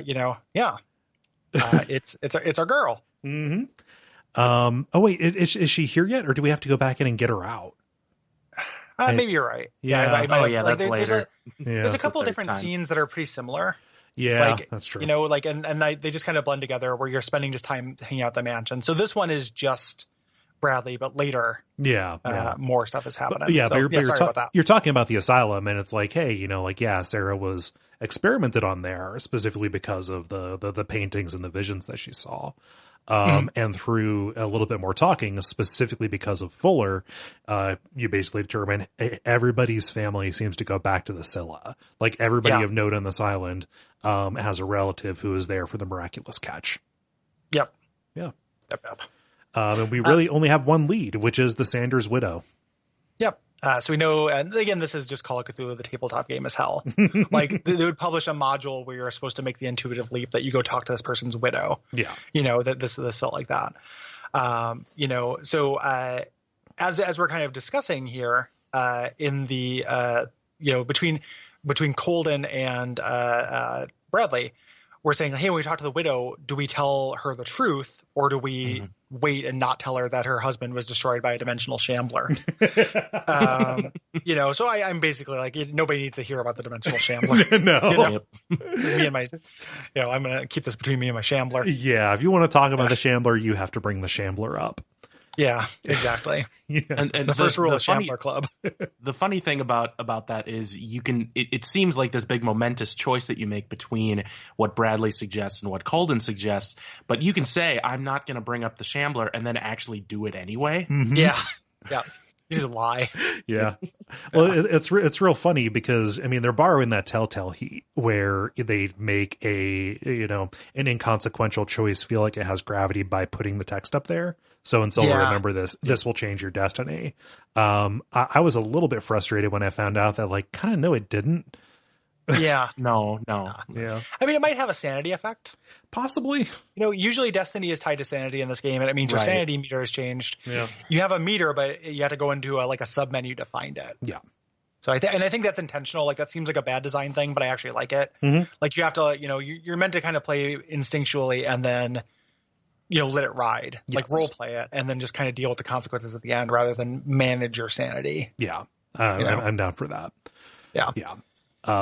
But for me, I was like, I was same as you, Gary. We don't bring up the Shambler unless, we're just going to do what we can to lie. What did you do, Jack? Did you also? I said I wasn't going to mention it, and then I did it anyway. It was not necessarily intentional, but that's what happened. I think my Shambler's cute. What? My Shambler's cute, but oops, I did it anyway. We go to the Sanders place. Yes. And we find Kat being here, talking with Irene, the Sanders widow. Mm-hmm. And we don't know exactly what she's doing, and they're a little bit cagey about this initially. Yeah. Like, you have to kind of get it out of her. But you find out what she's doing. She's liquidating all this art. Yeah. Which is kind of an interesting, again, I didn't really put this together until the second time I played it, but initially they're kind of doing something by making Kat so hostile to you and beat you up in the first act, and Fitzroy seemed very warm, is setting up this dichotomy between those two factions. And it's kind of supposed to be a faction system, but again, in very Call of Cthulhu fashion, like, we're dealing on a different scale than that.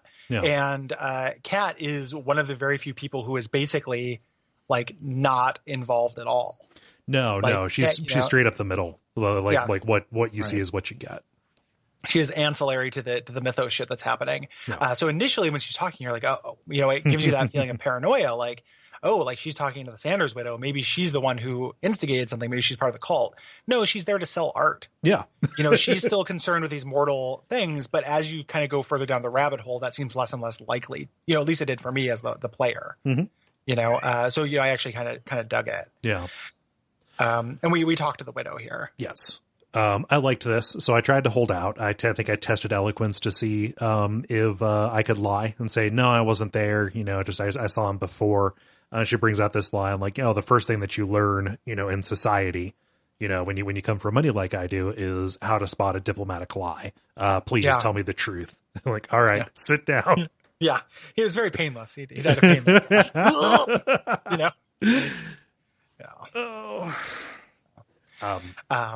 So you tell him. You don't tell her. You can tell her just about the Shambler. You can also just say that he died. They did horrible things to him. There's a lot of different shades of kind of non-explicitness. Yes. But you can bring up the Shambler, at least I did, and she reacts with disgust. And you can be like, okay, well, what's the deal with that? Like, he was obsessed with the damn thing. The Shambler's a painting. It's like the keystone piece in Sanders's collection. In fact, earlier when we were going through Sarah Hawkins's stuff, we found a ledger of transactions, and there was one like very, very notable transaction where it was a gift. And it was to Sanders. Sarah just wanted to get rid of it because she knew it was bad news. So she foisted it off. She foisted it off on this friend. Yeah. Yep. Here's a bomb. It's ticking.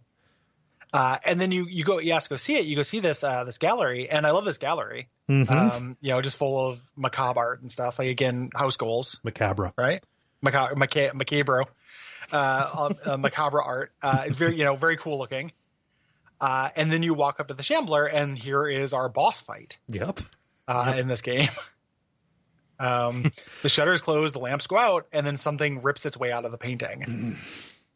I desperately really want to like this. I got really annoyed doing it. This took me a lot of tries.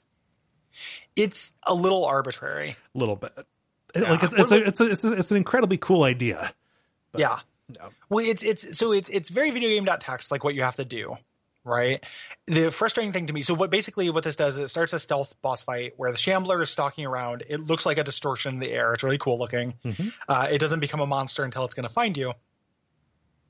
you have to actually attack the painting with a ritualistic dagger, and you have to find the correct ritualistic dagger. Yeah. You identify it, like you have to walk up to the painting. There's a scrap of paper on the floor. You look at it and you have to, memorize what it looks like and then go check all these different cases. And of course, everything is dark, so you have to light up your lantern and take a look, and this exposes you. Yeah. You are able to kind of walk around the gallery first. I actually on this playthrough, because I had played it before, I don't think I ever found the scrap of paper, so I didn't know what it looked like. But the way that I identified which dagger it was is it was sitting in a case next to a mask that looked very much like the mask that you find in the Hawkins mansion, down at that table. And that's how I sort of identified which one it probably was. Like that, there was still a good amount of trial and error, but, figuring out based on, because he's really into knives, I guess. His gallery is 90%. There's a disproportionate number of knives in cases in that place. So, yeah. I mean, same. Yeah, exactly. How many ritualistic magic knives do you need? Like, quite honestly, it's more. like the scene in John Wick 3. Like, I want to see that scene in John Wick 3, but in this gallery. I didn't. Neither time did I find the scrap of paper. Oh. The second time it was something closer to what Jack talked about. The first time it was through trial and error. And that was the most frustrated I got, was the first time. Yeah. Was when it was just like, trying knives, Yep.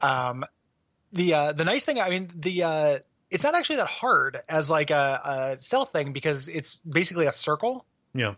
And there's load-bearing closets in every corner that you can, like, not load-bearing, but like very intentional closets you can jump into. And the Shambler will come sniff, but he leaves. The Shambler, for something without eyes, it's very vision focused. Yes. So this took me many tries the first time, and not so many tries the second time. And I don't think it's great. The reason why I want to give it any credit at all is because I think it's one of the few times in the game it actually gets kind of scary. Yeah. Like the times I was in the closet, like waiting and watching the Shambler sniff at the door and not knowing if it'll open the door, gives you Amnesia vibes. And it's not like that has happened so many times in video games that like it's a cliche. Yeah. I'm kind of a sucker for it. When the Shambler picks you up and, is menacing you before he, decides to, break your back or chomp down on you or whatever, that is some of the best animation and modeling that happens in the game. Yeah. There's a lot of loving detail and attention paid to making that incredibly grisly, which is good. Especially the mouth. Yes.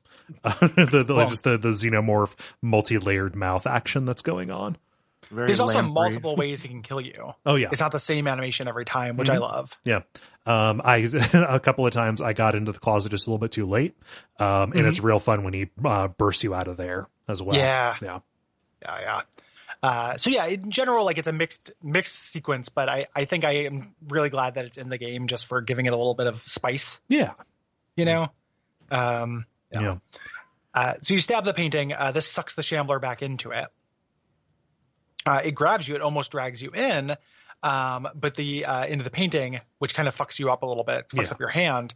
You're about to cut your hand off to not go into the painting, and then Kat steps in and stops you, and she didn't see anything. She's like, "I just stopped you from cutting off your own hand, you fucking idiot."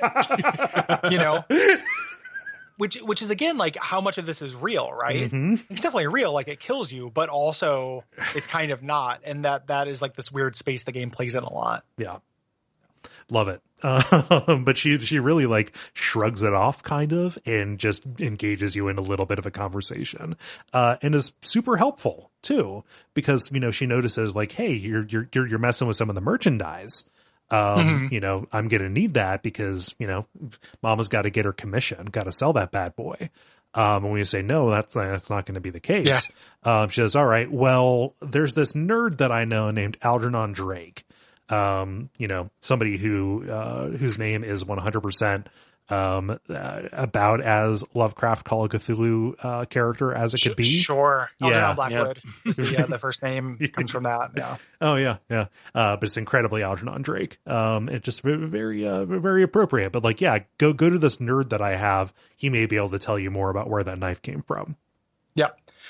So we go to a sequence I really like. Chapter 7, which is entirely within the Nameless Bookstore, which is that nerd we saw in the bar, who was Algernon. We get to kind of dig through his stuff and find clues and just kind of do puzzles and read forbidden books of lore for a while. Like, this is very Call of Cthulhu tabletop game. Yeah. Way into it. So you can do some reconstructions here, but everything is going to lead you back to the back room where there is a safe. There's a wall safe, and you can get a reconstruction that shows Charles being blasted away by an elder sign that was put on here. This is an elder sign that Sarah put up. And so our goal is whatever is inside that safe. And I'll just put it out here. It's the Necronomicon. You know, when there's a safe with an elder sign on it in a bookstore, Necronomicon time, baby. Yeah. And then there's stitching on the front cover. Geez, Book of Ibon again. It's not going to be I'm tired of getting the Penodic manuscripts. The Necrotic manuscripts. Oh, geez, the Eltdown shards. I think that because of this as being a greatest hits of Lovecraft stuff, it had to be the Necronomicon. Oh, of course. Yeah. For this, like, it's like, what other choices there? Oh, at this point, I could not, I didn't have any heart to roll my eyes. I was along for the ride. I was like, give it to me. Yeah. Exactly. I want all these greatest hits. And then we're kind of introduced to Drake, like Algernon, through this. And he's really interesting because he is a Call of Cthulhu character. Yeah. Like, very much so. Like, he is a character from the tabletop game who is just like, yeah, I've been pushing my sanity and my mythos score is like 20. I'm fucking incredible, and that's not the D20 version. That's in the 7th edition rules where, he's so he's talking about the contents of his safe being hidden. He's saying, you only have the right to see what that is if you are smart enough to solve my riddles. And if you do, please just deliver this to Professor Armitage at Arkham, which is very explicitly, which means that, like, in this world, Pikmin exists. Yep. All that stuff. Like, this is actually just, part of the mythos. Like, yeah. I love how arrogant he is about these puzzles. When in reality, it's just like count things. Yeah, they're pretty simple. Yeah. But still, there is, if they were genius level puzzles, that would be very frustrating. This just makes you feel like you are getting one over about a character who you are informed is very smart. So it matches perfectly here. So, like, I really like, going and counting the gems. I like the little leap of intuition that you have to do. Like, okay, count the white piece on the chessboard. Well, no, that's not the prompt. You need to count the pieces that are guarding the queen. So it's the white pieces minus one. Yeah. And then, of course, like, the Scholastic Book Fair editions of the Forbidden Knowledge, the Arkham collection. Yeah, I love that. Yeah. Like, I've read all 9 of them. This is the Azathoth one. Yeah, the kids are going to have to learn about Azathoth sometime. Yeah, getting Azathoth at the bookmobile. Extremely, kids are going to have to learn about the Azathoth War someday. The Tekka-Lili Wars. There's something there. Tekka-Lili. Tekka-Baleen. Yeah. Something there. So pretty fun, though. And then once you get in the safe, we get the Necronomicon. And when you open it, you have hallucination. You have a sanity effect of everything kind of floating around you, the walls turning insubstantial. Cool visual effect. Yeah. Yeah. And this takes us into chapter 8 as Pierce's consciousness leaves his body and goes into that of Marie Colden, Dr. Colden. This chapter is amazing. Yeah. Very good. Yeah. This is really good. And it's interesting that they found a way for you to get out of Pierce's skin for this, which I really appreciate. Like, just playing as some different characters, kind of seeing other sides of the story without breaking the perspective. I think it is a good move. Yeah. Way into it. So it starts, you are examining this patient, and kind of in the background there, you can see Dr. Fuller talking with Captain Fitzroy. He's, way too busy doing that to actually, attend to the patient. So, like, hey, take a look. Help the nurse figure out what to do. And so you take a look at this guy and you do a couple of different medicine checks. All the details point to he turning into a squid. Yeah. This is incredibly good body horror. Yeah. Super good body horror. It's using the medical jargon in a way that doesn't, insult like the player's intelligence, really. Yeah. Like, it actually uses, terms that you don't know, and characters don't just stand around explaining things that they would already know. Right. to each other, you know, like you just use the words because you're a medical professional. Like this is a well-observed little bits of dialogue and such. So, and the dialogue needs to be really expressive like that. I think partially because of the budget graphics that might've been going on, because all of the medical terms are very well received, but the model of the patient that you're looking down on, you can't see any of these things going on. Yeah. No. Yeah. It's a real theater of the mind. Yes. But I mean, like the two details that really stick out is that, you know, specifically on his, so his bones are soft, softer than a newborn's, and along his limbs, he is getting these, rings that are both kind of cartilaginous and sticky. So that combined is, you know, the one part of this. The second is he is incredibly dehydrated, no matter how they try and rehydrate him, IV or, you know, just by feeding him a bunch of water. That doesn't work. However, when they gave him a bath, that fixed him. Like, it's almost like he's absorbing it through his skin. Really awesome. I love it so much. Super scary. And he's clearly there. He's like alive. Right? You're not doing an autopsy. He's just going through it. You know, at this time. Yeah. He's like 20% through this transformation. It's amazing. Yeah. Super good. So then you get to kind of explore, and we're learning a little bit about the health of the island here. You know, most of the island is suffering from insomnia and nightmares. So there's a shortage of sleeping pills. We've found sleeping pills in next to everyone's bed so far. Yes. Pierce even comments on it earlier. And as we're trying to kind of, you know, explore, we're trying to get into Dr. Fuller's office, but we can't because of the cartoonishly evil Nurse Donovan, which I think is a pretty broad character for this game. And this is kind of a flashback to the other asylum thing. There are multiple ways to distract her. Yeah. You have to figure out a way to piss her off. Yeah. What'd you do, Jack? I actually didn't know there was a way other than turning the water off. Oh. I think you can do it through a patient. I think maybe the thing I said earlier when I talked about the patients opening up the door, I think maybe there's a way you can do it here. And this is something I read. I also turned off the water in the boiler. But I read that there were multiple ways to do this. But again, like the text on this game is pretty underbaked, so I can't necessarily. I didn't do it. I can't stand by 100%. No, but I wanted to find a way because turning off the boiler necessarily gets a nurse in trouble.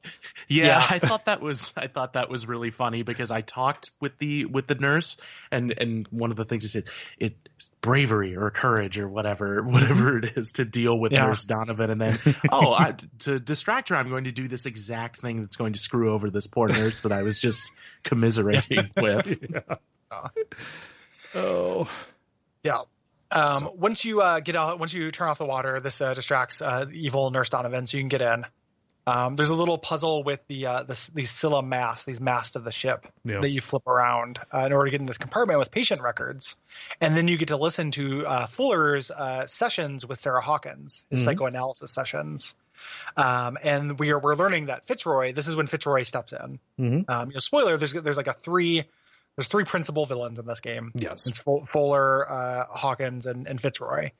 And this is when he gets kind of pulled into things, and these are really creepy. Like I'm always down for this session 9 kind of stuff. So after we hearing this, it's like we have to go, you know, help Sarah. We have to go check out what's going on. Yeah. We go downstairs. She's being kept downstairs near the morgue. And when we go there, Fuller does his Fuller's _ trick, which is to inject you with a substance. Yes. Ending the chapter and evicting you from her head, taking you to chapter 9. Where Drake is here, and he's mad that you are in his recently ransacked shop. And he knows, he's looked through the Necronomicon. He's an old, you know, he's like, what did the Necronomicon show you? And he says, like, actually, you know, go save Dr. Colden. I can actually help you with this. I don't know if you listened to my audio diaries, but I'm extremely good at the occult. Really good at it. I'm the man. You need me. So, you know, this guy's going to become a factor later. And again, a thing I love is he is not key to the good ending of this. No. You know, he is. I fell for that.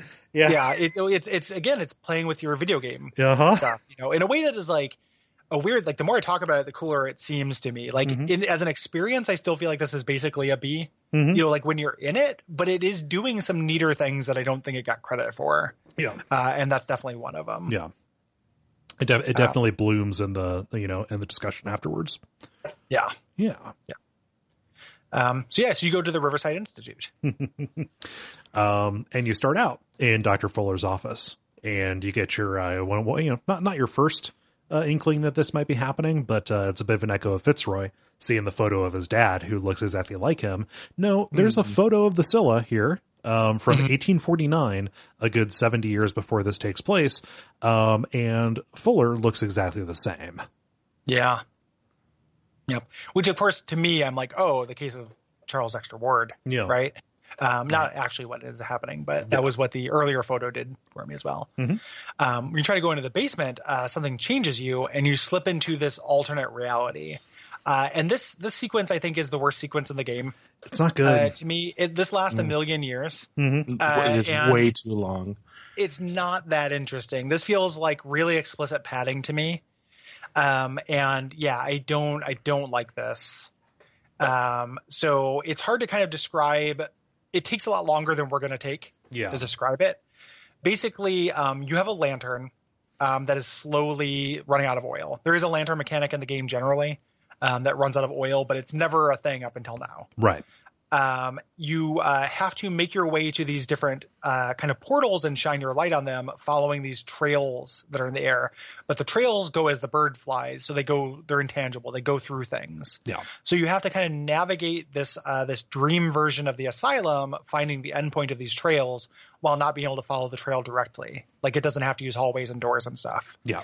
That's the puzzle. You do it a million goddamn times.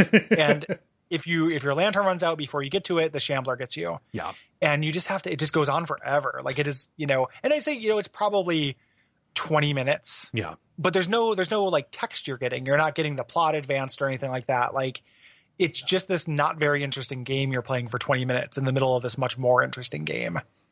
It's very lame. I'm really happy that neither of you like this, so I didn't have to put up with hearing a spirited defense of it. No, the most I could offer in defense is that it's interesting that it kind of plays with the fact that you have knowledge of the architecture and geography of this floor of the hospital, and then subverts that, blah blah blah. But that's not anything. Yeah. Yeah, it would be cool if it was like 1/3 as long, but I agree. It's just a way to make old geometry look new again by putting it in literally different light. Yeah, no, real bummer. Not the best. Eventually, things get back to normal after you've done this enough times. Yes, and you can actually make your way into the basement. It also makes me think that maybe this is like a trap that Fuller set to send you into this alternate realm or something. Oh, you got mazed. Yeah, you got mazed. Like, maybe that's the other thing as far as like what's actually happening here, because otherwise it's just like insane-y waney, and I think that it sounds cooler if it's something Fuller did, but I don't actually know. Yeah. I do have another very weak defense of this section is the like pink lantern was a refreshing change of pace on the color palette of this game. How limp of a defense can we offer? Everyone offer your limpest defense. I'm trying to lower that bar. Some of those glyphs were cool glyphs. Like, I don't know, I would get like a vinyl stick on of one of those. Yeah. The horror in the museum is a good Lovecraft story to read the Wikipedia of and never actually read. I can say that about this sequence. So it's like a reverse limbo. Like, how low can the bar get? How low can we get? Eventually you get into the basement and then it gets cool again. Yes. Yeah. Because, you are just in this haunted house sanity effect kind of thing, because, the basement is a hallway that never seems to end. You just keep on going until finally you see one door with the cell window open up. You go put your face up to it. You look and you see yourself inside.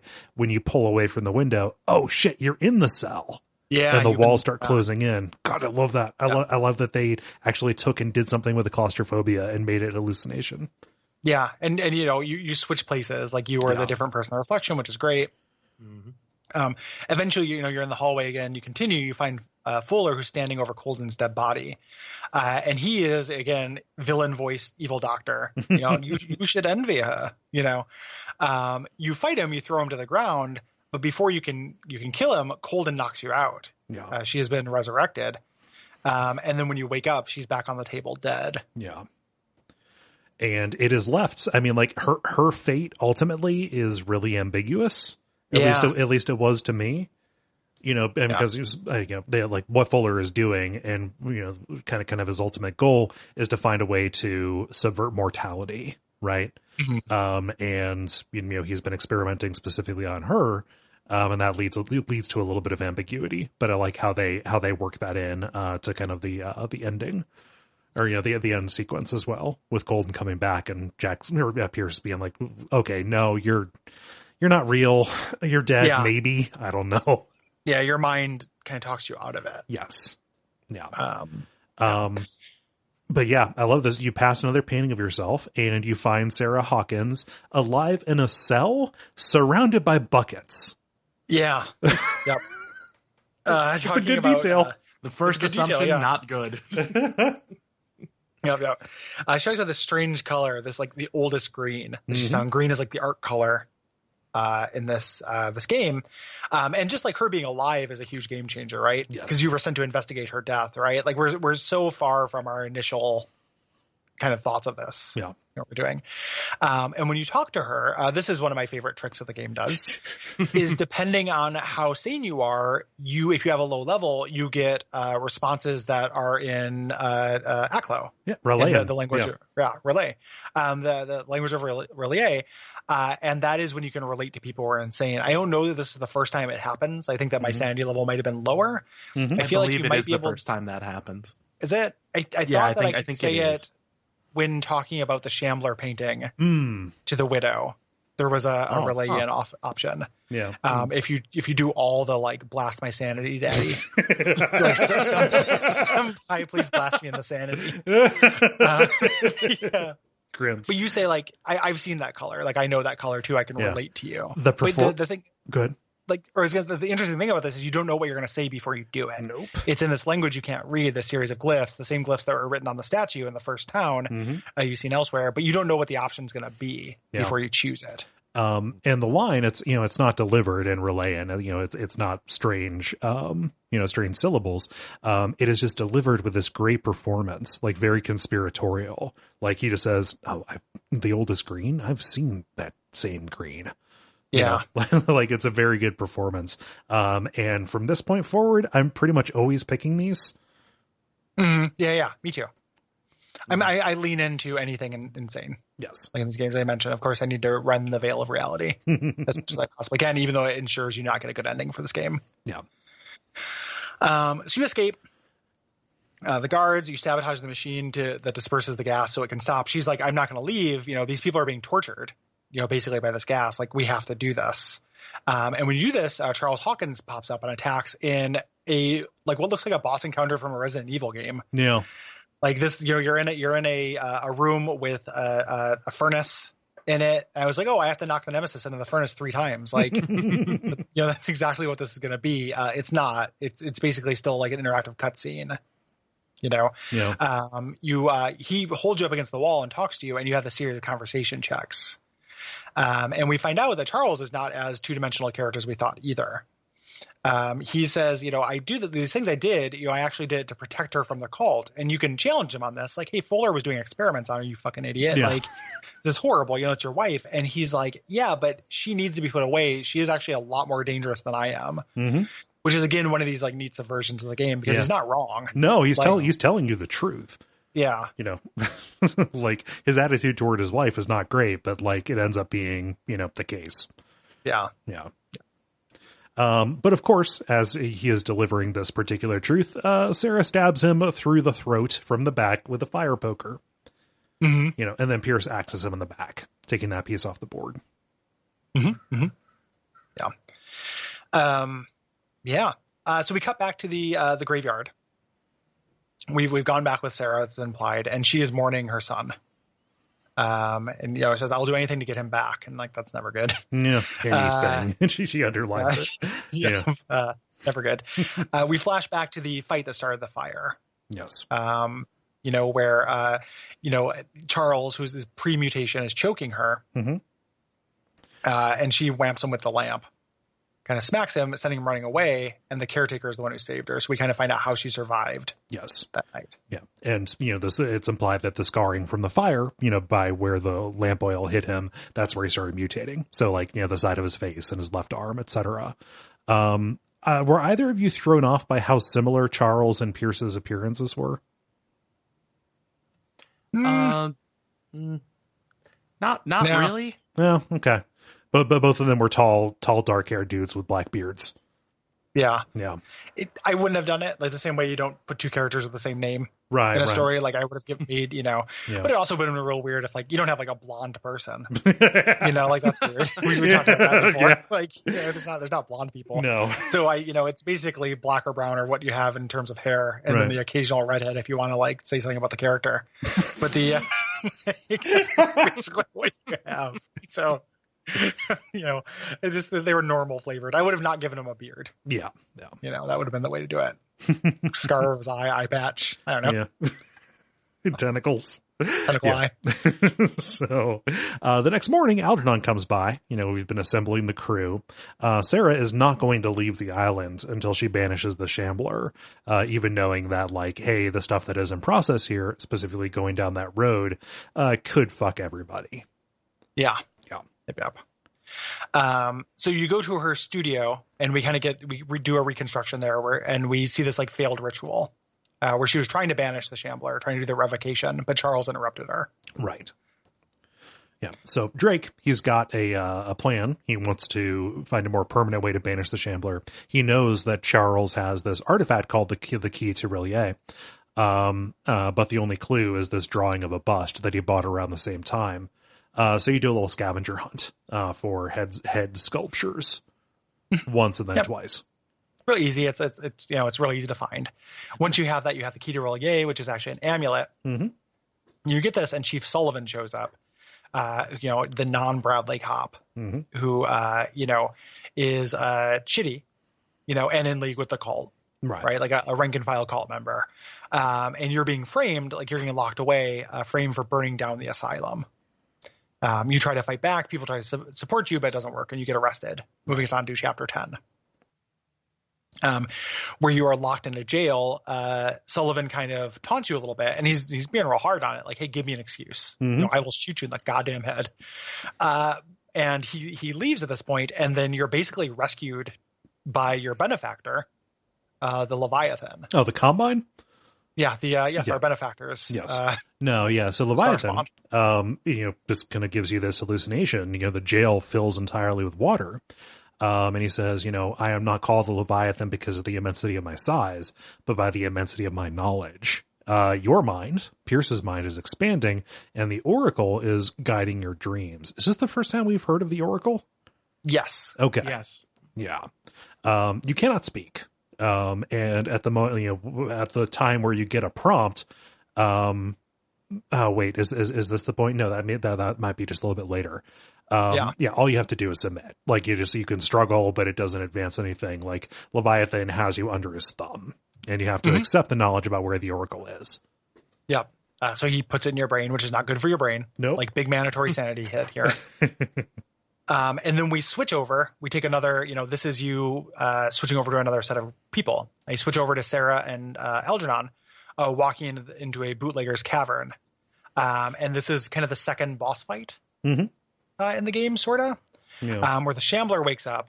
Kat has locked you in here because this is her bootlegger's cavern, and she mm-hmm. doesn't believe in any of this mythos nonsense. So you have to, this is kind of like a boss fight that is based around understanding the space and kind of knowing the most efficient way to get between 2 points. Mm-hmm. I think this is mechanically stronger than the first Shambler encounter, but I like the flavor a little bit less. Yeah. There's a little something about just shining the light in its eyes, studying it that I don't really dig. Mm-hmm. Yeah, it's fine.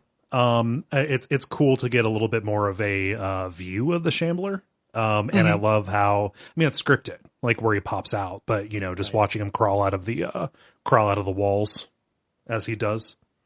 Mm-hmm. Yeah.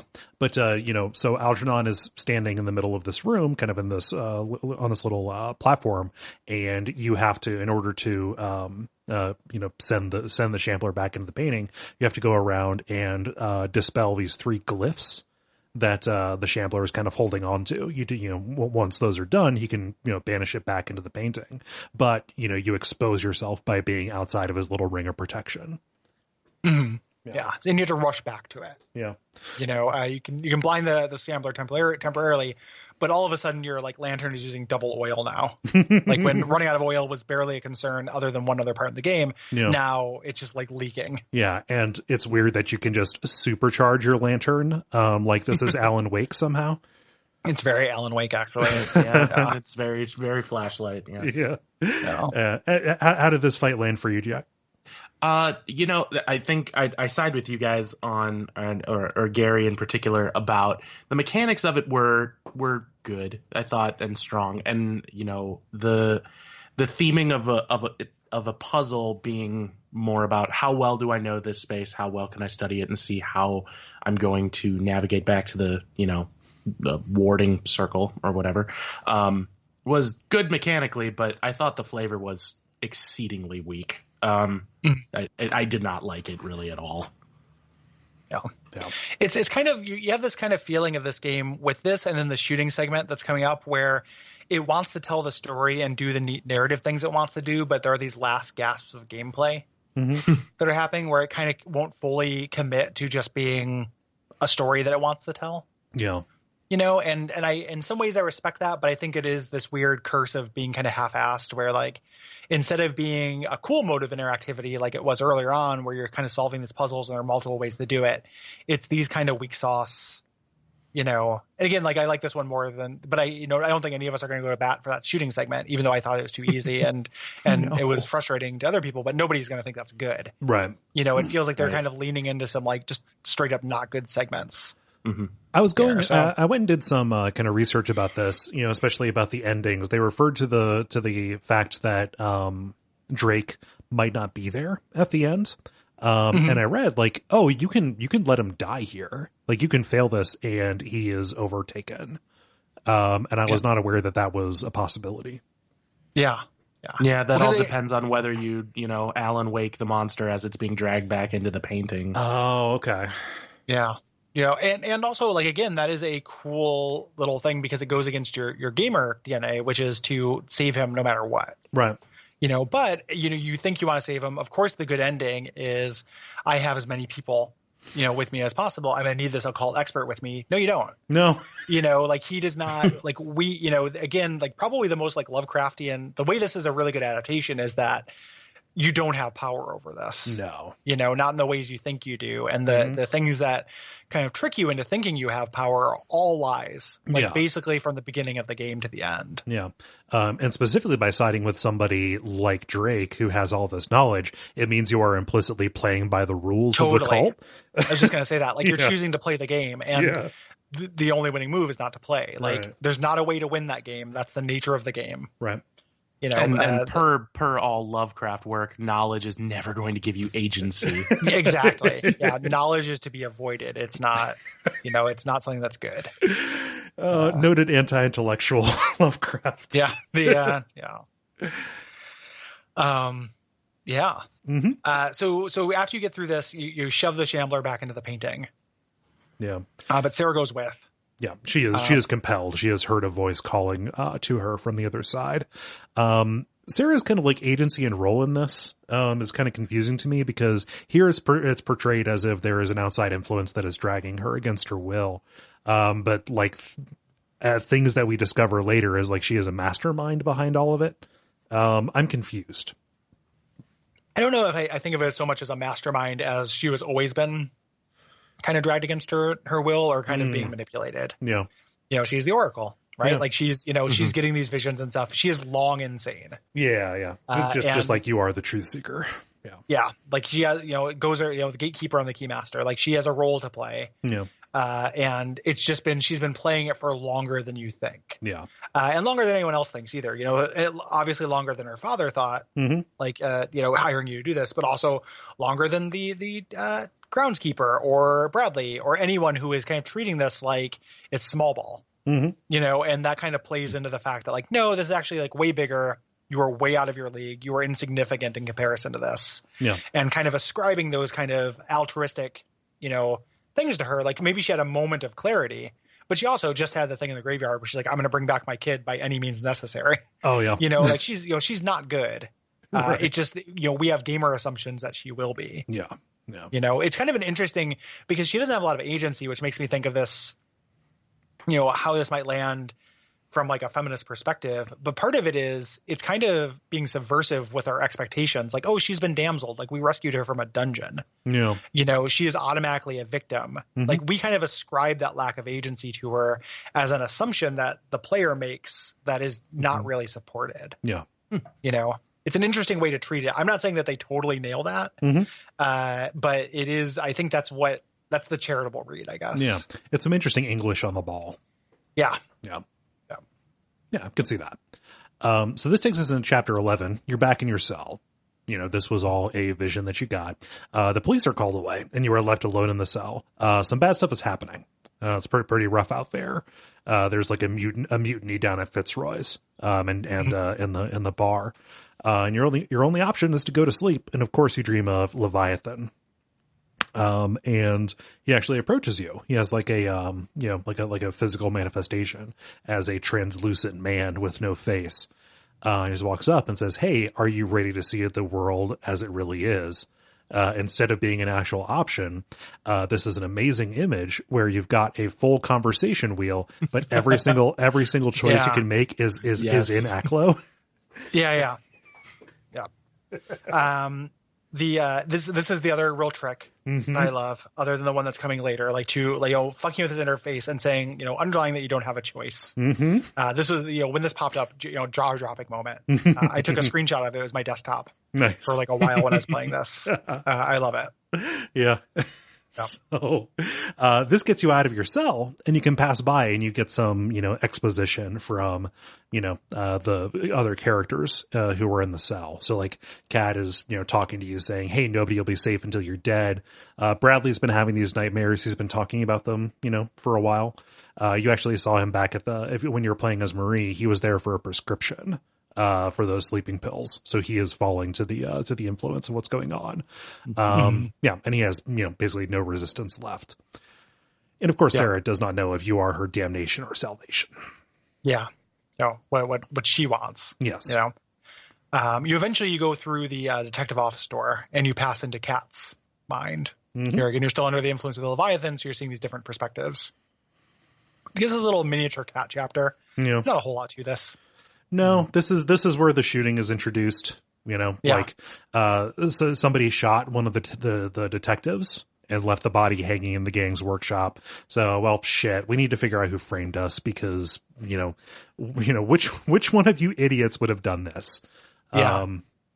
And when you go in and look, it reveals, hey, Fitzroy was commanding these murderers, these mutated cultists who were coming in. Yep. And then like the whole town is full of zombie sailors who kind of slowly walk towards you and you shoot them.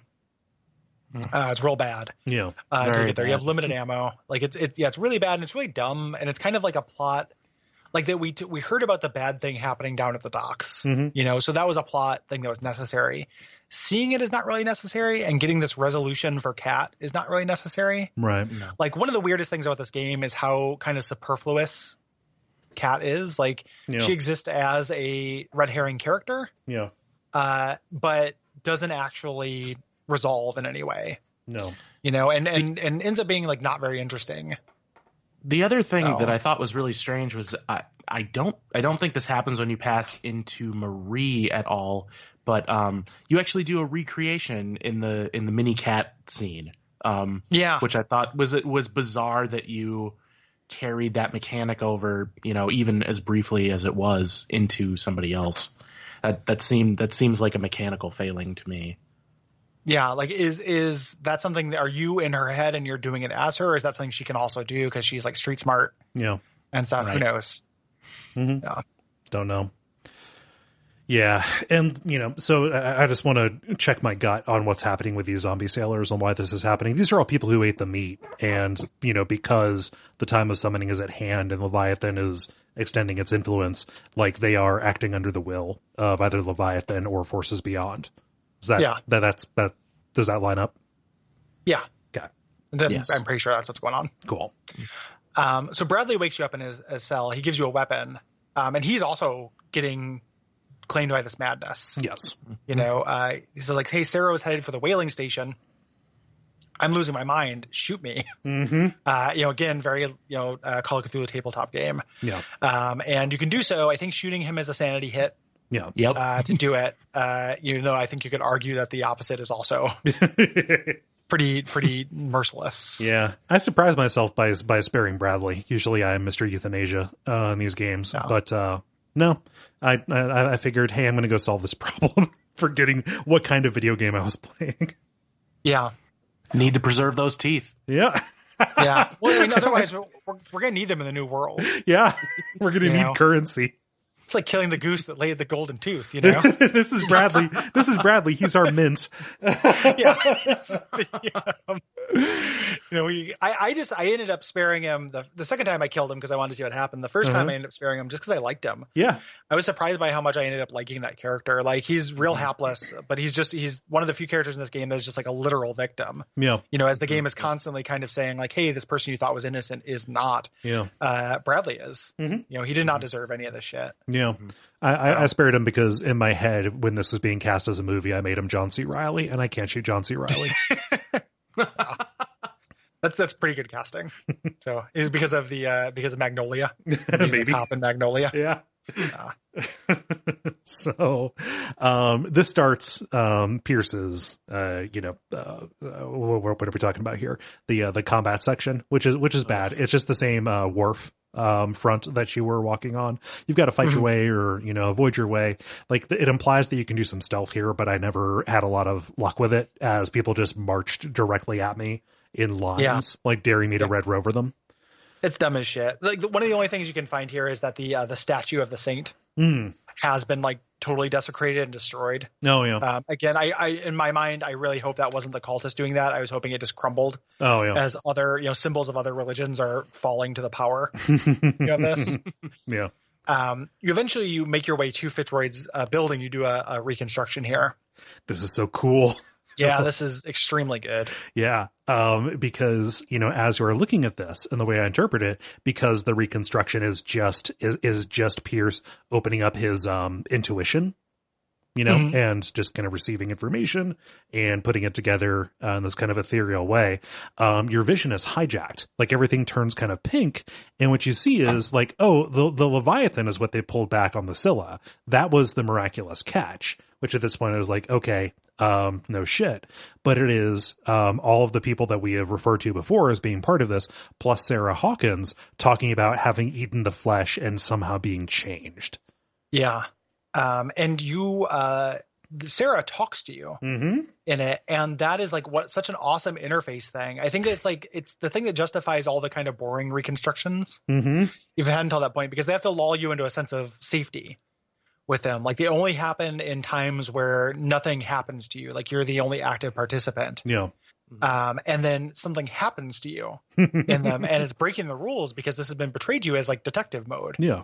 This is you being a detective. Yeah. But no, I mean, not really. Like it's also, you are not untouchable. And even your most like private moments, like even the thing that you feel like is sacrosanct is like not untouchable. Yeah. The Sarah talking to you in the middle of that was one of my favorite moments in the game, and it's just like again one of the coolest tricks. Things that kind of elevates this. 100%. But yeah, like you learn about how all these people were changed. Fuller was kind of shown like one part of the secret to how to resurrect people and maybe create new life. Charles and Sarah Hawkins were there for this communion. And Sarah specifically says like, hey, my role here as the Oracle is to draw a truth seeker, this person who is going to be completely invaluable for the process that must be at hand, the atonement that the Leviathan is going to exact. Yeah. Just really cool. And just the idea, like, I don't know, man, like call me simple, but we dead gods, right? Like go to the old hunters, Bloodborne episodes of Bonfires of Chat. Anything with a dead god washing up on a beach or something like that, I think is just phenomenally good. Dead gods to the front of the line. Dead gods to the front of the line. And then what happens if we ate it? That's the, so that's the dark secret of this. And that's the, when people thought like, oh, they're just doing Innsmouth again. Like, no, there's nothing Innsmouth about it. It's a bunch of white people who ate a dead god. It has nothing to do with miscegenation or, mixing races or anything. There are no other races. I love a profane communion. Like, it's so good. Absolutely. And just like really, really good. And then later we're going to find out that the Leviathan did it on purpose and stuff. Like all of this is like the Wheels of Destiny stuff, and it's extremely good. Yeah. So, yeah. Did you guys save Cat? I did. I did the first time I played, and then the second time, I kind of forgot to go up to Fitzroy's building because you can actually progress through this without doing that reconstruction. Oh yeah. And I found this character who was also like, oh, first aid kit on the side. His name was Mitchell. And I was like, Mitchell, who's that? It's the bartender from the beginning of the game. Oh dang. Wow. Oh, you're not getting my iodine. Yeah, exactly. And I forgot that Cat was there. So I gave this to him because I saw like a whole congregation of zombies over towards the bar area. I was like, that can't be the forward path. So yeah, you get a key, you enter in a slightly different spot to get to the entrance of the whaling station. And it's an Achievo because I don't know why, but I'm sure they both are. Because someday we'll do the dispatch episode about achievements and we can talk about how weird it is that you just make a choice. You have to make one or two of them and both of them are an achievement. Yeah. I really did something, Yeah. Abuse of that word. So either way though, you end up in the same place. Yeah. To get to the whaling station with chapter 13. Yeah. You do have to do just a very protracted stealth section to get there. I made that one bullet point on the notes, but, there's one thing that seems like the front door that you have to like lure 4 cultists out, 4 of the mutated cultists. No, like you just have to. Yeah, it's a smaller. Like you got to crawl through this man-sized hole. Yeah. Inside the whaling station, and the whaling station looks great. Oh yeah. Like this is so good and creepy. Like I don't care if it's on loan from the Dishonored DLC. Collection. Yeah, it's still like except it's a star spawn. Yep. And you can't look at it without freaking out. Well, they're kind of star spawn in the Dishonored universe too. Yeah, but they don't give you sanity. Oh, that's true. Okay, you beat me. You do eat them. They can them in that. They must have. Now they just put the meat in crates. The cretins. Well, it's also just like freestanding meat. Like it's still around. Like of course it doesn't go bad though because it's a fucking star spawn. Well, yeah, and of course it regenerates. Yeah. I keep saying star spawn like people definitely know what that is. That's a mythos monster that is kind of like a miniature Cthulhu. Yeah. So. So when you walk in, you see Sarah with some of these cultists, and there's a kind of a physicsy puzzle where you've got to smash open a gate with a suspended kind of like water tank or awful tank or whatever it is. Pretty de rigueur. Yeah. And as you see a vision of Sarah is brought to you, like we're right in Leviathan Ground Central, so we can't trust anything that we, can see. The rotting carcass of the Leviathan is right there. Yeah. And if you mouse over it, if you put your cursor over it, you start freaking out. Yeah. Yep. You can't look at it. It's super good. That's a great effect. Yeah. Yeah. It's really phenomenal. And just like, I love being in the presence of this dead god that is rotting, that has been being harvested for 40 years. Yeah. At this point, it's so good. See also season 1 of Bonfireside Chat talking about the living larder. Yeah, with the Titanite demon. So as you approach this vision of Sarah, the floor collapses, and we're entering like the end game really now. Yeah. You wake up in this like kind of dark, twisted version of your office, having this vision. The phone rings, and something named Truth is talking to you. And is talking to you, is kind of chastising you for saving people who would otherwise abandon you. Yeah. I wonder if this dialogue is different depending on the choices that you make through this. Like, Jack, since you didn't save, well, no, you saved the bartender. I wonder if you don't save anybody, or if you shoot Bradley, if it praises you for being ruthless. I don't think so. I think it's the same regardless. But I was interested in how it starts out very cold, methodical, and then the truth voices that you get later, which we'll get to in chapter 14, just become more and more like weirdly enthusiastic. Mm-hmm. Who named you Truth, buddy? Was that the name you gave yourself? Okay. All right. Yeah. Gotcha. Yep. Well, the thing is, like, it's truth doesn't exist in a vacuum, because Right. we're going to run up against truth and reality, like, which is the counterpart, and they're both parts of your psyche kind of talking to you. Yes. And the way that truth has been treated in this, when the Leviathan is referred to truth or seeing truth, again, really underlining those themes, like, truth is not good. It sounds good. We operate in a world where truth is just good. Right. But truth is not necessarily inherently good. Right. Right. Yeah. So that vision ends. We wake up in Fitzroy's office. We get to see how the Leviathan was kind of like crates of its meat were sent around, distributed. You see the crates. You see the diagram with all the different cuts of meat. This is a New York strip of Leviathan. Yeah, exactly. Can I get some tri-tip? Yeah. Yeah. The ribeyes. Yeah. Extra suckers for me. Yeah. Yes. Rib 1,000 eyes. Yep. And we have another hallucination here. Fuller has us in a cell, and he's asking us whether we want treatment or not, and then whether we want to eat the meat or not. Yeah. And you say, like, I don't want to eat the meat, but you do it anyway. Yeah. I think that might be dependent on your sanity, maybe. Ooh. I think actually you're right, actually, now that I think about it. I think if you're really, really sane, you cannot eat the meat. Yeah. Like, I like sanity as a proxy or as a stand-in for how much control the Leviathan has over you. Yeah. Oh, of course. Yeah. But yeah, for me, Pierce was just yummy, yummy. Give it to me. It looks so gross. hungry private eye. Just raw octopus, like. Yum. But yeah, and you're with Fuller, and he's talking about, like, hey, I'm going to make medicine out of you. Like, you are the next step on my, on the search for my magical elixir. And there's another choice that you can make here, whether you want to pick up a gun and shoot him or not. I pick up the gun and shoot him, and this pleases Leviathan. So yeah, well, Fuller's got to go. Well, yeah. Yeah, Fuller's no good. He's probably the most unrepentant villain that we've seen, yes. in terms of how they've been presented to us. Yeah. And this. Yeah. Yeah. So switch to, after you do so, you switch to another vision, and there are these valve handles. Like, we're in real life now, we're trying to find these valve handles to throw this furnace switch, and then we go back to real life, and the whaling station explodes. So we're hallucinating. So it's like when you dream you're peeing. Like, I think it's that thing of my friend who had the dream where he had to pee, and then in the dream somebody else he knew told him it was okay, and he woke up peeing on his pillow. Like, it's like that. Yeah.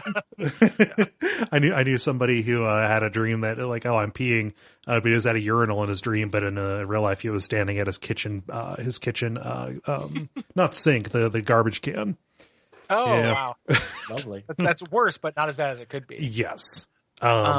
If I could point out something about the puzzles here, I don't want to digress too much. It's fine.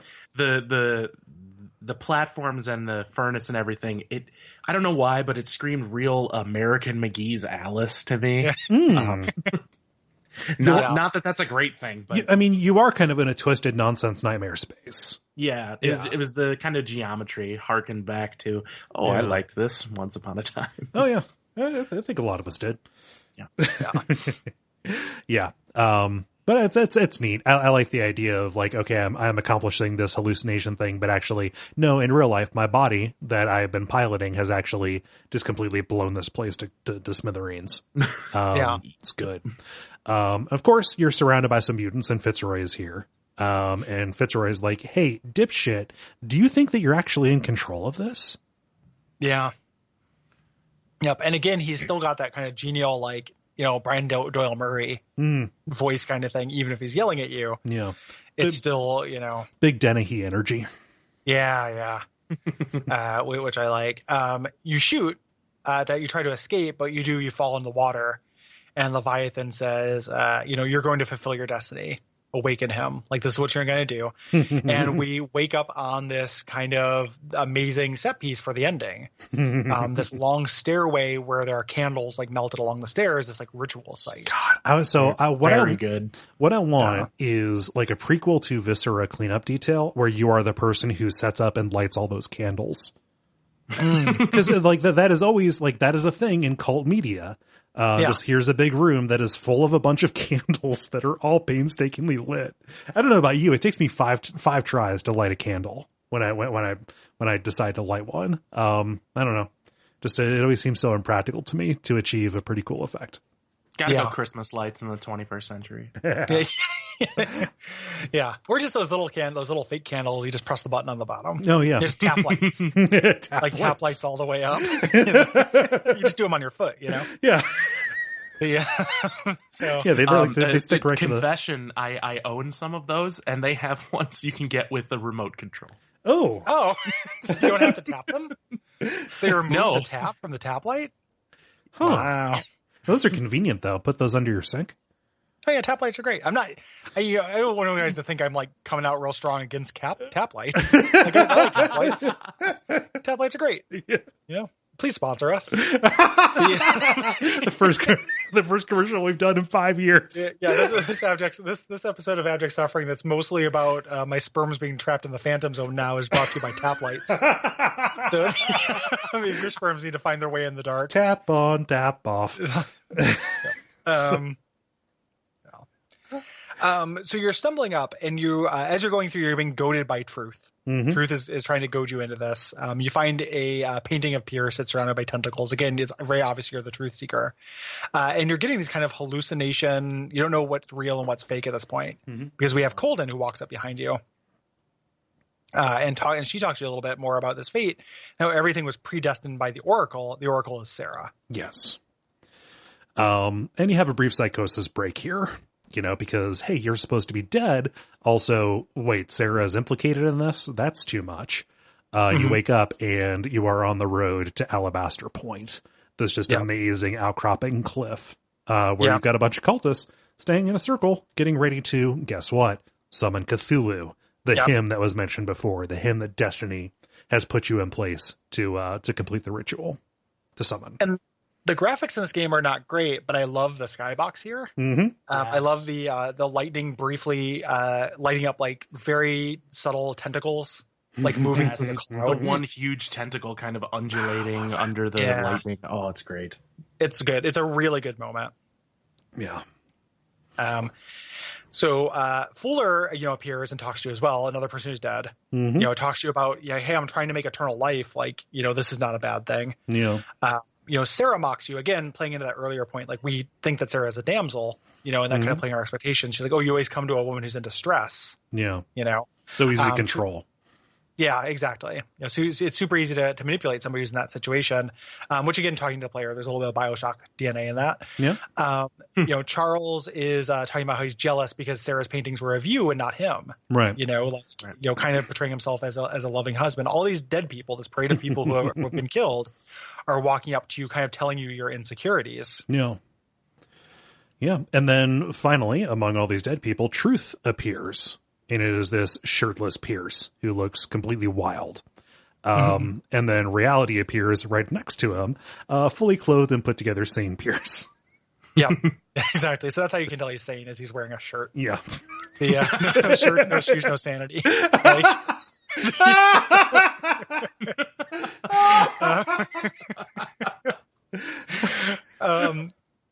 So, these are the two voices in your head. Basically, it never explains this, but this is what's happening. Yeah, your personality is fractured. Yeah, truth is the pursuit of truth in this milieu, which is horrible, right? Is the insanity, is the Leviathan. Reality is actually your sanity. Yeah. Talking about, and reality just tells you this. I'm the last of your sanity. I'm the thing that pulled you from the trenches. I'm the reason you survived World War I. You got to listen to me. Yeah. And whether you can listen to reality is what is determined by your sanity level when you get to the actual final choice. Mm-hmm. Yeah. Yeah. So you walk up to the final point here. The cultists are all surrounding Sarah. She has painted this spiral on the ground. I love and this. Drake is there, and he's held hostage. Mm-hmm. If he's alive. If he's still alive. Right. Yeah. Right. Yeah. And you have a part to play. Yes, you are the Truth Seeker. You have been brought here because you can perceive parts of Cthulhu's mind that everybody else cannot. So you're kind of an anchor. You're a place to bring him in. Mm-hmm. And it's presented as a choice, as a dialogue choice. Nobody is holding a gun to you. Sarah's just there asking you to do this. And you have the choice to perform the ritual. Let them perform the ritual, or say this is over. And there's another one there too. Yeah. Where you can. So there's 4 endings to the game. Yes. And let's talk about them in order. Yeah. Yeah. So the intuitive one, the video game one, and this is the one I did the first time, is performing the counter ritual. There's more than sanity effects for this too. You have to have Drake alive, and there's something else earlier that I think you had to like read something. Yeah. There's like a book that you had to have read. Yeah. I think you also have to have like not ignored the quest to get the key to Relia, because he needs that in order to help with the ritual. Yeah. I think you could go away without getting that from the bust. Yeah. Yeah. But Pierce, he shoots Fitzroy and then kneels in the middle of the circle saying, "Hey, Drake, you got me." And Drake says, "Hey, I got you." Drake holds out the amulet in chance, and then lights flash. And Pierce is there alone on the cropping, looking up, and his eyes black over. Yeah. The implication being that this kind of takes this presence or whatever and puts it inside you. Yes. As kind of a vessel or container for it. After the credits, you're in an asylum. Dr. Fuller is still there. You never actually killed him. Nope. Or he regenerated, because we find out. That's why Fitzroy's ancestor was missing the leg. Yeah. And he grew his leg back because that's the miraculous catch for you.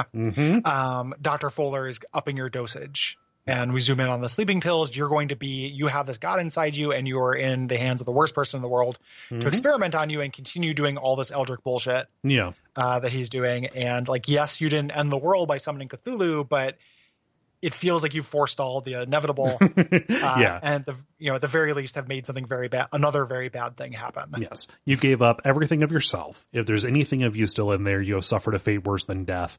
And in the best case scenario, you have probably put the apocalypse off by 10 to 20 years. Yeah. Yep. So not great, but very in line. Like I was satisfied with that ending as like a good, kind of ironic, nobody gets away from this scot-free kind of thing. Yeah. Yeah. Yep. And it's very like just forestalling the inevitable is very tabletop. Call of Cthulhu. Yeah. This is the one that I got the first time. Jack, what'd you get? The first time I was going straight up insanity build, if you will, and I did the Call of Cthulhu for the first time I played it, because I wanted to see what the visual representation was going to be, in full motion. I didn't expect him to be that huge. Oh, it was good. It's great. He wasn't as chunky as I wanted him to be. No, he's been working out. No, he's not a fat boy. No. It's Fit Mac, not Fat Mac. Yeah, exactly. This is great though. So you drop the gun, you give up. Sarah uses a dagger to spill some of your blood on the circle. Cthulhu pops out. You only get to see him for a second in a flash of lightning. And then in something like a detail that is forgotten from the story. Because in the story Call of Cthulhu, the cultists, the thing they talk about if they unleash him is that he's going to teach us, new ways to kill and new ways to like frolic, new ways to be violent and stuff. And him coming out makes everyone instantly insane. Yeah. Everyone starts turning on each other. It's really good. Everyone starts murdering each other. Yeah. And Sarah Hawkins gets killed in this fracas as well. We get close up. She's dead. Her eyes have been gouged out by another cultist because making her a true oracle. Yep, exactly. Fulfilling that. And then nothing. Then we don't get to know what happens. Well, yeah. Nothing good. Because this is happening around the world. Exactly. Cthulhu Rising, he doesn't go around and stomp on every individual person. No, it's the complete undoing of all sanity in the world. Yeah, like you think he's going to be a Godzilla or something, but it's much more interesting than that. Like it's a mental problem, not a rampage problem. So there is a ending, and I can't remember the exact things for this. So if you're very insane, and I think it's if you don't have Pierce there, if you're very insane, you can sacrifice yourself. Oh, if you don't have Drake there? Yeah, if you don't have Drake there, rather. Yeah. And this is, you shoot yourself in the head here. It cuts to your office. They're scraping your name off the window plate there, and then it zooms on Sarah, and she's drawing a painting of your suicide. Yeah. After the fact. So this. Well, no, it zooms in on the painting that was in your office, you're right. And into the painting of your suicide. Yeah, you're right. So yeah, it's changed at this point. So she either knew that was going to happen, or kind of threads of destiny. I like the idea of doing that. Sacrifice yourself for the greater good. is all well and good. I still think that the first two we talked about are probably the most fun to watch. Yes. Yes. The good ending of the game, which you have to maintain your sanity throughout, is to realize you can walk. Like, you know, to and realize nobody will stop you. Well, I think they can't. I think it's like a precept of their religion, right? She the ritual's even not says going to that. work if you're forced. She even says that. Like, he says, "Hey, you know what? I'm not really into this," and she says, "Well, we can't make you," and then you go. Yeah. And it's just having the sanity, like playing the long game well enough to know, like, hey, I've actually been played. This whole thing was fake. You know, she was never actually dead. She was never actually burned. The house wasn't burned down. I've been told so many lies. Like, why am I here? You know, I can just walk. And if you walk, it ends the ritual. Yeah. And, you know, the cult is still around. They're still probably doing shitty things, but they're not summoning Cthulhu. Yeah. At the very least, it can be contained to this island. You know, they can be happy with each other. Just don't go to that island. Yeah. They're just going to perform a rite with another pile of cultists trying to make another truth seeker. Yeah, probably. But I mean, by that point, you put in a really negative TripAdvisor review and cut people away. So reduces the number of doomed Derek's. Yeah.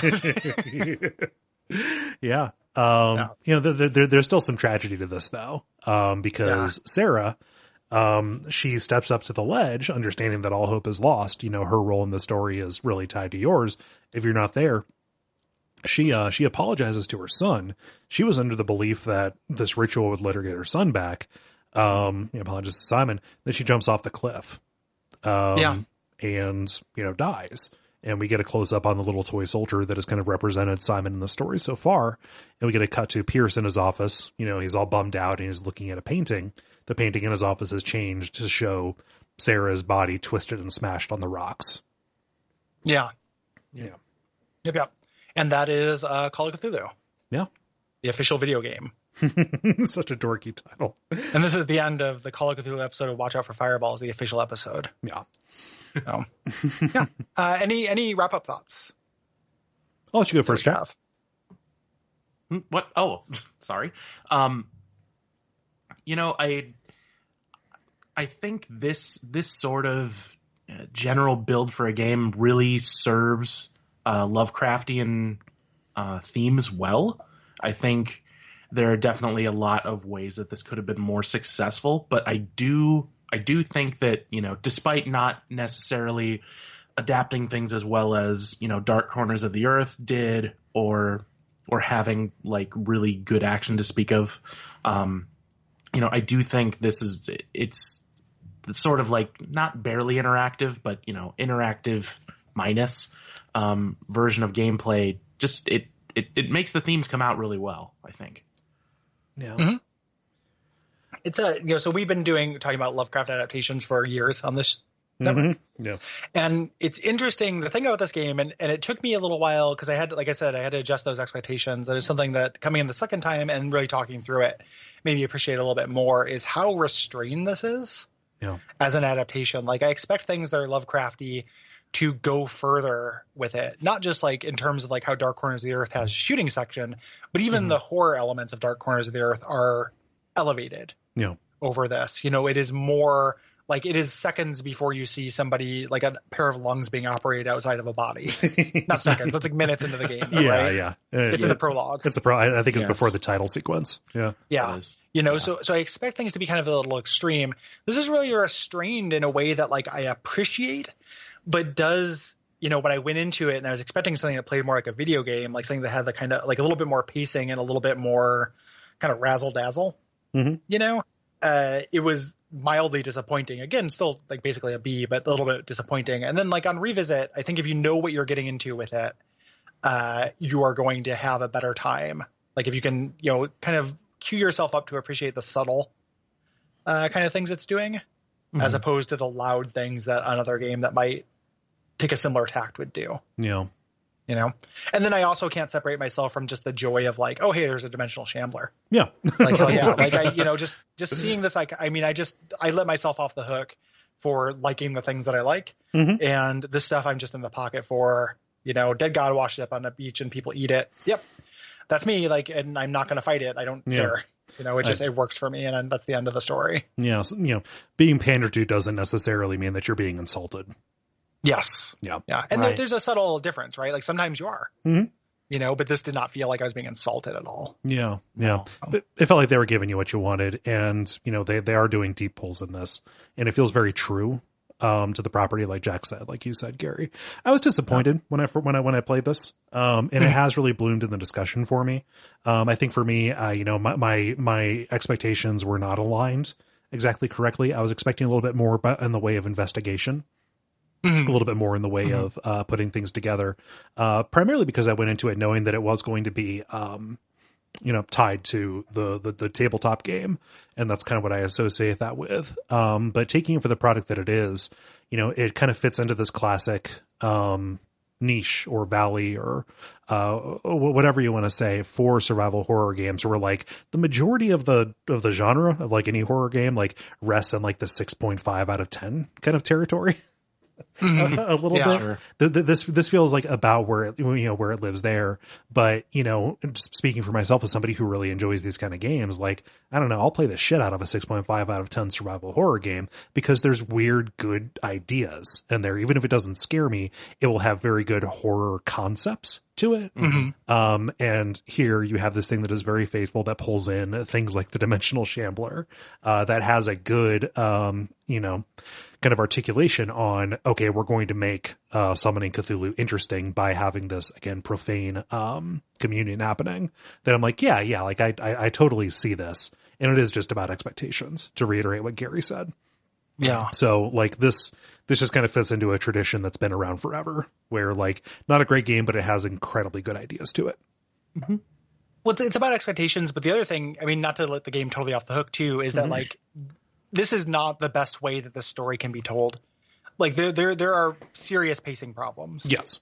In this, and we talked about those when it gets to those kind of gameplay portions where it kind of backseats its strengths in favor of trying to be more of a game. Yeah. And sometimes that was cool, but even when it was cool, like even those parts where there's multiple ways to get into the warehouse or whatever aren't like mind-blowingly cool. It's not wonderful. It's just kind of neat, and then when it's not good, it's actively subtractive. Right.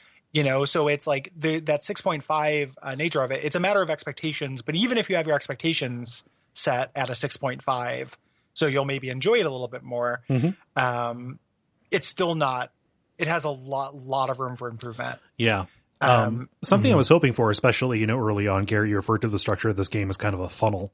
Those variabilities, the different ways that you have, intrinsic branches to particular chapters, all of that primarily deals with incredibly mundane things, like incredibly video game scenarios. How do I get into a building that people don't want me to get into? And I have all those options and stuff there. I was hoping that variability would play into the more occult kind of angles of this stuff. Totally. Where having done research on what a dimensional shambler is would give you different ways to take care of it. When things get really interesting conceptually, that is also when the possibility space gets way more narrow, and that is a big disappointment for me, because wide possibility spaces and incredibly cool occult stuff, two things I greatly enjoy. Boy, it'd be great if those two hooked up. They make cute kids, Well, it's a real modesty of product thing too. Yeah, like it doesn't have the budget or the scope for that, and it occupies a weird space. Like I kind of wish that, like, what if this didn't have an art style that was failing at trying to look like a real art style, and went for something stylized and more easy. Yeah, like do this as a 2D adventure game. And like it'd be fine. That'd be interesting and good. And you could make it for way less, charge less for it, do more things, have more branching paths and stuff. Like it's a game with like some weird disagreements at kind of every level. Yeah. But nonetheless has enough interesting stuff in it that I think it is, but it's weird though, because I want to say like, yeah, it's definitely worth playing. I think if people are listening to the podcast this far, this is another one of our service episodes, and we just gave you the best part of this game. Like, not to try to take money out of the developer's hands or anything like that, but like, I don't know. I can't imagine what you're going to get from playing it that you didn't just get from listening to us, really. Yeah. So, yeah. So, yeah. Thank you, Jack. We really appreciate you supporting us and supporting the network and sponsoring this episode, and for being a delightful guest. Yeah.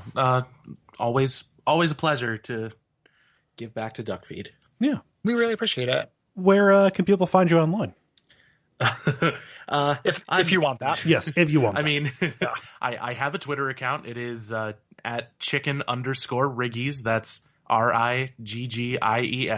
I don't tweet a lot. I'm a consummate reply guy. I'm not a great online presence. So that is A-okay. Other than that, you know, if you're a Duckfeed patron, you can find me in the Slack being me or whatever. But yeah, that's me. Yeah. Who will reply the reply guy? So yeah, thank you again. So we decided to let Jack go with thanks and gratitude, just so he didn't have to hear us shill for our stuff, because we are now in the admin portion. Yeah, welcome to the admin zone, baby. So if you have things to say about the 2018 Call of Cthulhu or any of the other games we're doing in October, which include Silent Hill Shattered Memories, the Resident Evil 7 DLCs, or Alan Wake, hit us up at duckfeed.tv/contact by October 15th. Please do. If you have things to say about our games for November, you can do the same, but by November the 15th. Not on. That'd be weird if we limited that. One window only. Like if we had a call-in show. Yes. Except it was us reading emails as they came in. That'd be weird. That'd be a weird thing to do. Be hard to do. Those games are The Last Express, Simpsons Hit and Run, and Deus Ex Human Revolution. Yes. And Deus Ex Human Revolution is our premium episode for that month. So if you have, if you want to hear the whole episode, that is a benefit for patrons, although everybody will get the generalities, and those will be generous. That is a mechanically interesting game. Yeah. And this month is Alan Wake. Yes. Which is less of a mechanically interesting game, but there are a lot of generalities to it, just in terms of what it's doing. So yeah, we appreciate you if you're listening to us, patron or not. If you would like to hear those and you want to become a patron, you can go to patreon.com/DuckFeedTV. $5 a month gives you those full episodes, but it also gives you episodes of Bonfireside Chat Rekindled, Unfilmable, bonus episodes of Abject Suffering. We put out something every day. Yeah. On the regular feed, and if you are a patron, you get more than every day. Yes. So it is, it is more content than the number of people who are involved should be able to put out, but somehow we do. Yeah, it is almost 400 episodes of a podcast a year. Yes. So it is a lot of stuff, and even if you're not a patron, you get 365 episodes of a podcast a year. So it is a lot of stuff, and you can get even more if you'd like it. The other thing you can do for us is ratings and reviews, telling a friend, things like that. That is very appreciated. Yeah. And I think that's just about everything. Go back to the back catalog. There's some good stuff there. If you are a recent listener, previous horror game episodes are always fun. Just go back, look at October. Sometimes, in the spring we do, we do Halloween in May sometimes. Yeah. But yeah, I always like all of those. It really is the most wonderful time of the year. Because I love talking about horror games. Yeah. And even though our sound quality was not great, go back and listen to that Dark Corners of the Earth episode. Yeah. Very early on, but a cool, good game that has interesting things. Episode number 3. Back when we used to do 90-minute episodes or less, no matter what, no matter whether the game supported it or not. Crazy. So, we were dumb. And so until next time, what should they watch out for, Cole? They should watch out for truths that their minds cannot correlate the contents of, or whatever you say at the end of Unfilmable. Umbasa? Umbasa.